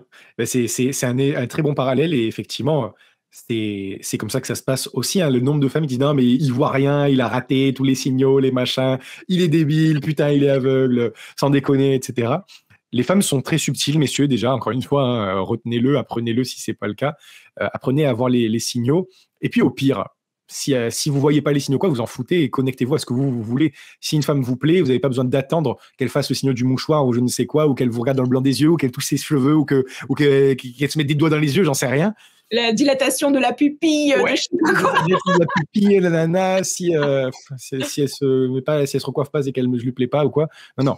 Et là, c'est le cas, hein. Comme tu dis, l'initiative n'incombe pas à la femme. Elle peut mettre des signaux en place, et tant mieux dans ce cas, hein, ça peut sécuriser certains hommes. Mais ça revient à ce qu'on disait, c'est que beaucoup d'hommes aujourd'hui sont en insécurité avec leur rôle d'homme, le rôle qu'on attend d'une énergie masculine, conquête, assurance. Est-ce qu'un homme qui est dans la conquête et l'assurance, il se demande, mais est-ce que je lui plais? Est-ce que je lui plais pas? Elle a pas fait ci, donc c'est que je lui plais pas. Et putain, je suis pas rugbyman, du coup, je lui plairai pas, je suis pas beau gosse. Nanana. Non. Une femme, ce qu'elle attend, c'est un mec, comme je vous l'ai déjà dit, prends ma main, ça va bien se passer. Prends ma main, ça va bien se passer. Donc, si vous n'êtes pas capable justement de ramasser le mouchoir et de dire, vous avez fait tomber votre mouchoir, etc., et que vous êtes en train de bégayer, évidemment, ça ne monte pas d'assurance. Vous ne devez pas vous poser autant de questions. Se poser autant de questions, c'est les femmes qui se poseront ces questions-là. Et il faut l'accepter. Voilà. C'était pour appuyer ce que tu disais. Je suis totalement d'accord. Chacun a un rôle et il faut juste l'accepter. C'est les règles du jeu, encore une fois, et se connecter. Et si on n'y arrive pas, si parmi vous, messieurs, il y a des hommes qui se disent ouais, mais Thibaut, là, c'est bien beau ce que tu dis, mais finalement, comment est-ce qu'on fait? Encore une fois, voilà, là, vous avez deux acteurs devant vous qui travaillent en séduction. Nous, chez DDP, pour le coup, accompagner des hommes dans la séduction, dans créer de l'émotion, améliorer la SMV, travailler votre image, c'est ce qu'on fait au quotidien aussi. Donc, dans le lien de YouTube, la description, on mettra un lien de réservation d'appel. Donc, n'hésitez pas aussi à prendre cette audit. Vous tomberez sur moi, hein, déjà. Donc, on pourra faire le point ensemble plus en détail de votre situation et voir la suite, en fait, ce qui est possible de faire. Voilà. C'est vrai que je me rends compte qu'on parle de tellement de choses. Enfin, moi, je trouve ça trop intéressant de discuter avec toi, là, Aurélie. Et peut-être qu'il y en a plein qui se disent ouais, mais ok, concrètement, mais comment je fais maintenant? Tu vois, que la suite, c'est quoi? Donc, en plus, là, je vois qu'en fait, on arrive à presque 2 heures, comme quoi, tu vois, on l'avait dit, j'ai pas vu le temps passer. On l'avait dit que ça passe très, très vite. Donc, en tout cas, pour le mot de la fin, est-ce qu'on pourrait résumer tout ce qu'on a dit, tu vois, donc ce que les femmes pensent vraiment quand tu les dragues? Comment est-ce que tu résumerais ça, finalement, avec tout ce qu'on a dit, tout ce qu'on a échangé? Déjà, je pense que, comment dire, si tu mérites, si tu fournis les efforts, tu as les résultats. Que ce soit en séduction, que ce soit dans le business, que ce soit dans plein de domaines de ta vie, peu importe, le sport, plein de choses. Si tu fournis vraiment les efforts sur voilà, toi, détoxifier ton ego aussi de je suis censé tout savoir et j'ai besoin de personne, et plutôt, OK, qu'est-ce que je peux apprendre, qu'est-ce que je peux améliorer dans tel domaine, même si de prime abord tu te dis what, pourquoi la déco, pourquoi le style, pourquoi tel truc, c'est pour les autres. Non, et c'est de te dire OK, ça compte pour les femmes. Apprendre des choses sur le game, ça compte pour les femmes. Soigner mon environnement, ça compte pour les femmes. Soigner mon style, ça compte pour les femmes. Les règles du jeu dont tu parlais, autant connaître les règles pour être un bon joueur, voire être le meilleur joueur, pourquoi pas. Et donc voilà, je résumerais ça en bossant suffisamment sur les bonnes choses, tu vas avoir les résultats que tu veux. Il faut être patient, mais ça vient, et on l'a observé 1 million de fois. Je suis totalement d'accord avec toi, et encore une fois, super beau parallèle à faire avec le business, l'entrepreneuriat ou quoi que ce soit, le sport, la santé. Messieurs, si vous voulez le six-pack, si vous voulez être plus musclé, etc., qu'est-ce que vous faites? Vous vous entraînez. Est-ce que vous saurez les biceps saillants ou je ne sais quoi en une semaine ou avec très peu d'efforts? Eh ben non, ça sera en répétant les efforts, en vous améliorant, sans succomber à l'ego, parce que si vous imaginez, on dit non, putain, au bout de 2 semaines, j'ai pas les résultats que je veux, j'arrête. C'est de l'ego, c'est dommage. Pour ça, vous devez explorer justement les détails pour y arriver. Dans le sport, ça va être les bons exercices pour travailler le biceps, les triceps, les temps de repos, la nutrition qui va avec. Si je mange pas de protéines, évidemment, je prendrai pas de muscles. Oui, ça c'est sûr. Donc, et la séduction, je vous invite à faire la même chose. Si vous investissez pas sur vous, si vous n'êtes pas capable de vous dire peut-être que faudrait que je travaille mon style vestimentaire, peut-être qu'il faudrait que je me rase un peu la barbe, peut-être que faudrait que j'ai un peu plus d'audace, que j'ose y aller, etc., à parler aux femmes, à me prendre moins la tête, à regarder du contenu, à me former, par exemple avec DDP, ça peut être très bien cet exemple. Et finalement, c'est comme ça que vous allez pouvoir y arriver. C'est quelque chose qui peut se faire très rapidement, vous pourriez être surpris, beaucoup plus rapidement que ce qu'on peut penser, ou ça peut prendre beaucoup plus de temps si vous faites ça tout seul. Il y a une métaphore que j'aime bien, encore une fois, c'est réinventer la roue. Aujourd'hui, si vous êtes à Marseille, que vous voulez aller à Lyon, vous allez à pied ou vous achetez une voiture pour y aller? Vous achetez la voiture. Vous ne faites pas chier. Pourtant, est-ce que vous vous dites, ça va me coûter le prix de la voiture? Non. Vous achetez la voiture, vous y allez, c'est juste beaucoup plus simple. Ça vous prend 3 heures, voire même si vous faites en Blablacar, c'est beaucoup plus rapide. Vous n'avez même pas à conduire. Vous voyez ce que je veux dire?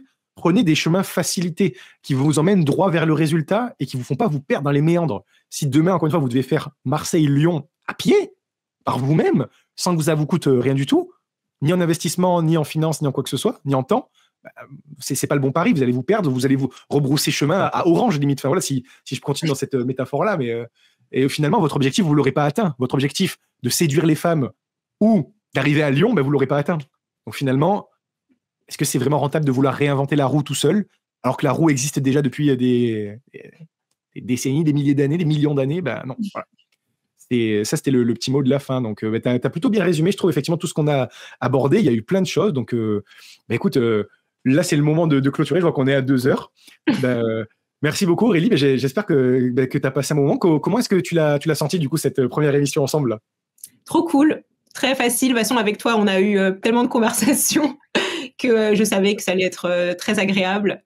Et encore une fois, j'ai beau être une femme, je me sens très bien quand je discute avec toi, quand je discute avec les hommes que j'accompagne, les hommes que je rencontre dans le cadre de mon travail, au sein des communautés de séduction. C'est des hommes qui sont d'une intelligence, d'une bienveillance, respectueux, ambitieux. En fait, moi, ça me fait trop plaisir parce que ça me prouve en fait qu'il y a plein de gars qui sont trop cool, et ça aussi, je trouve ça tellement positif. Et tant que j'avais peut-être des appréhensions avant. Et en fait, ça m'a rendu meilleure femme aussi, de m'intéresser plus aux hommes, aux problématiques, aussi peut-être au côté négatif du comportement de certaines femmes, etc. Moi, j'ai vraiment l'impression d'avoir progressé aussi intérieurement, donc ça me fait trop du bien. Je suis trop contente, quoi.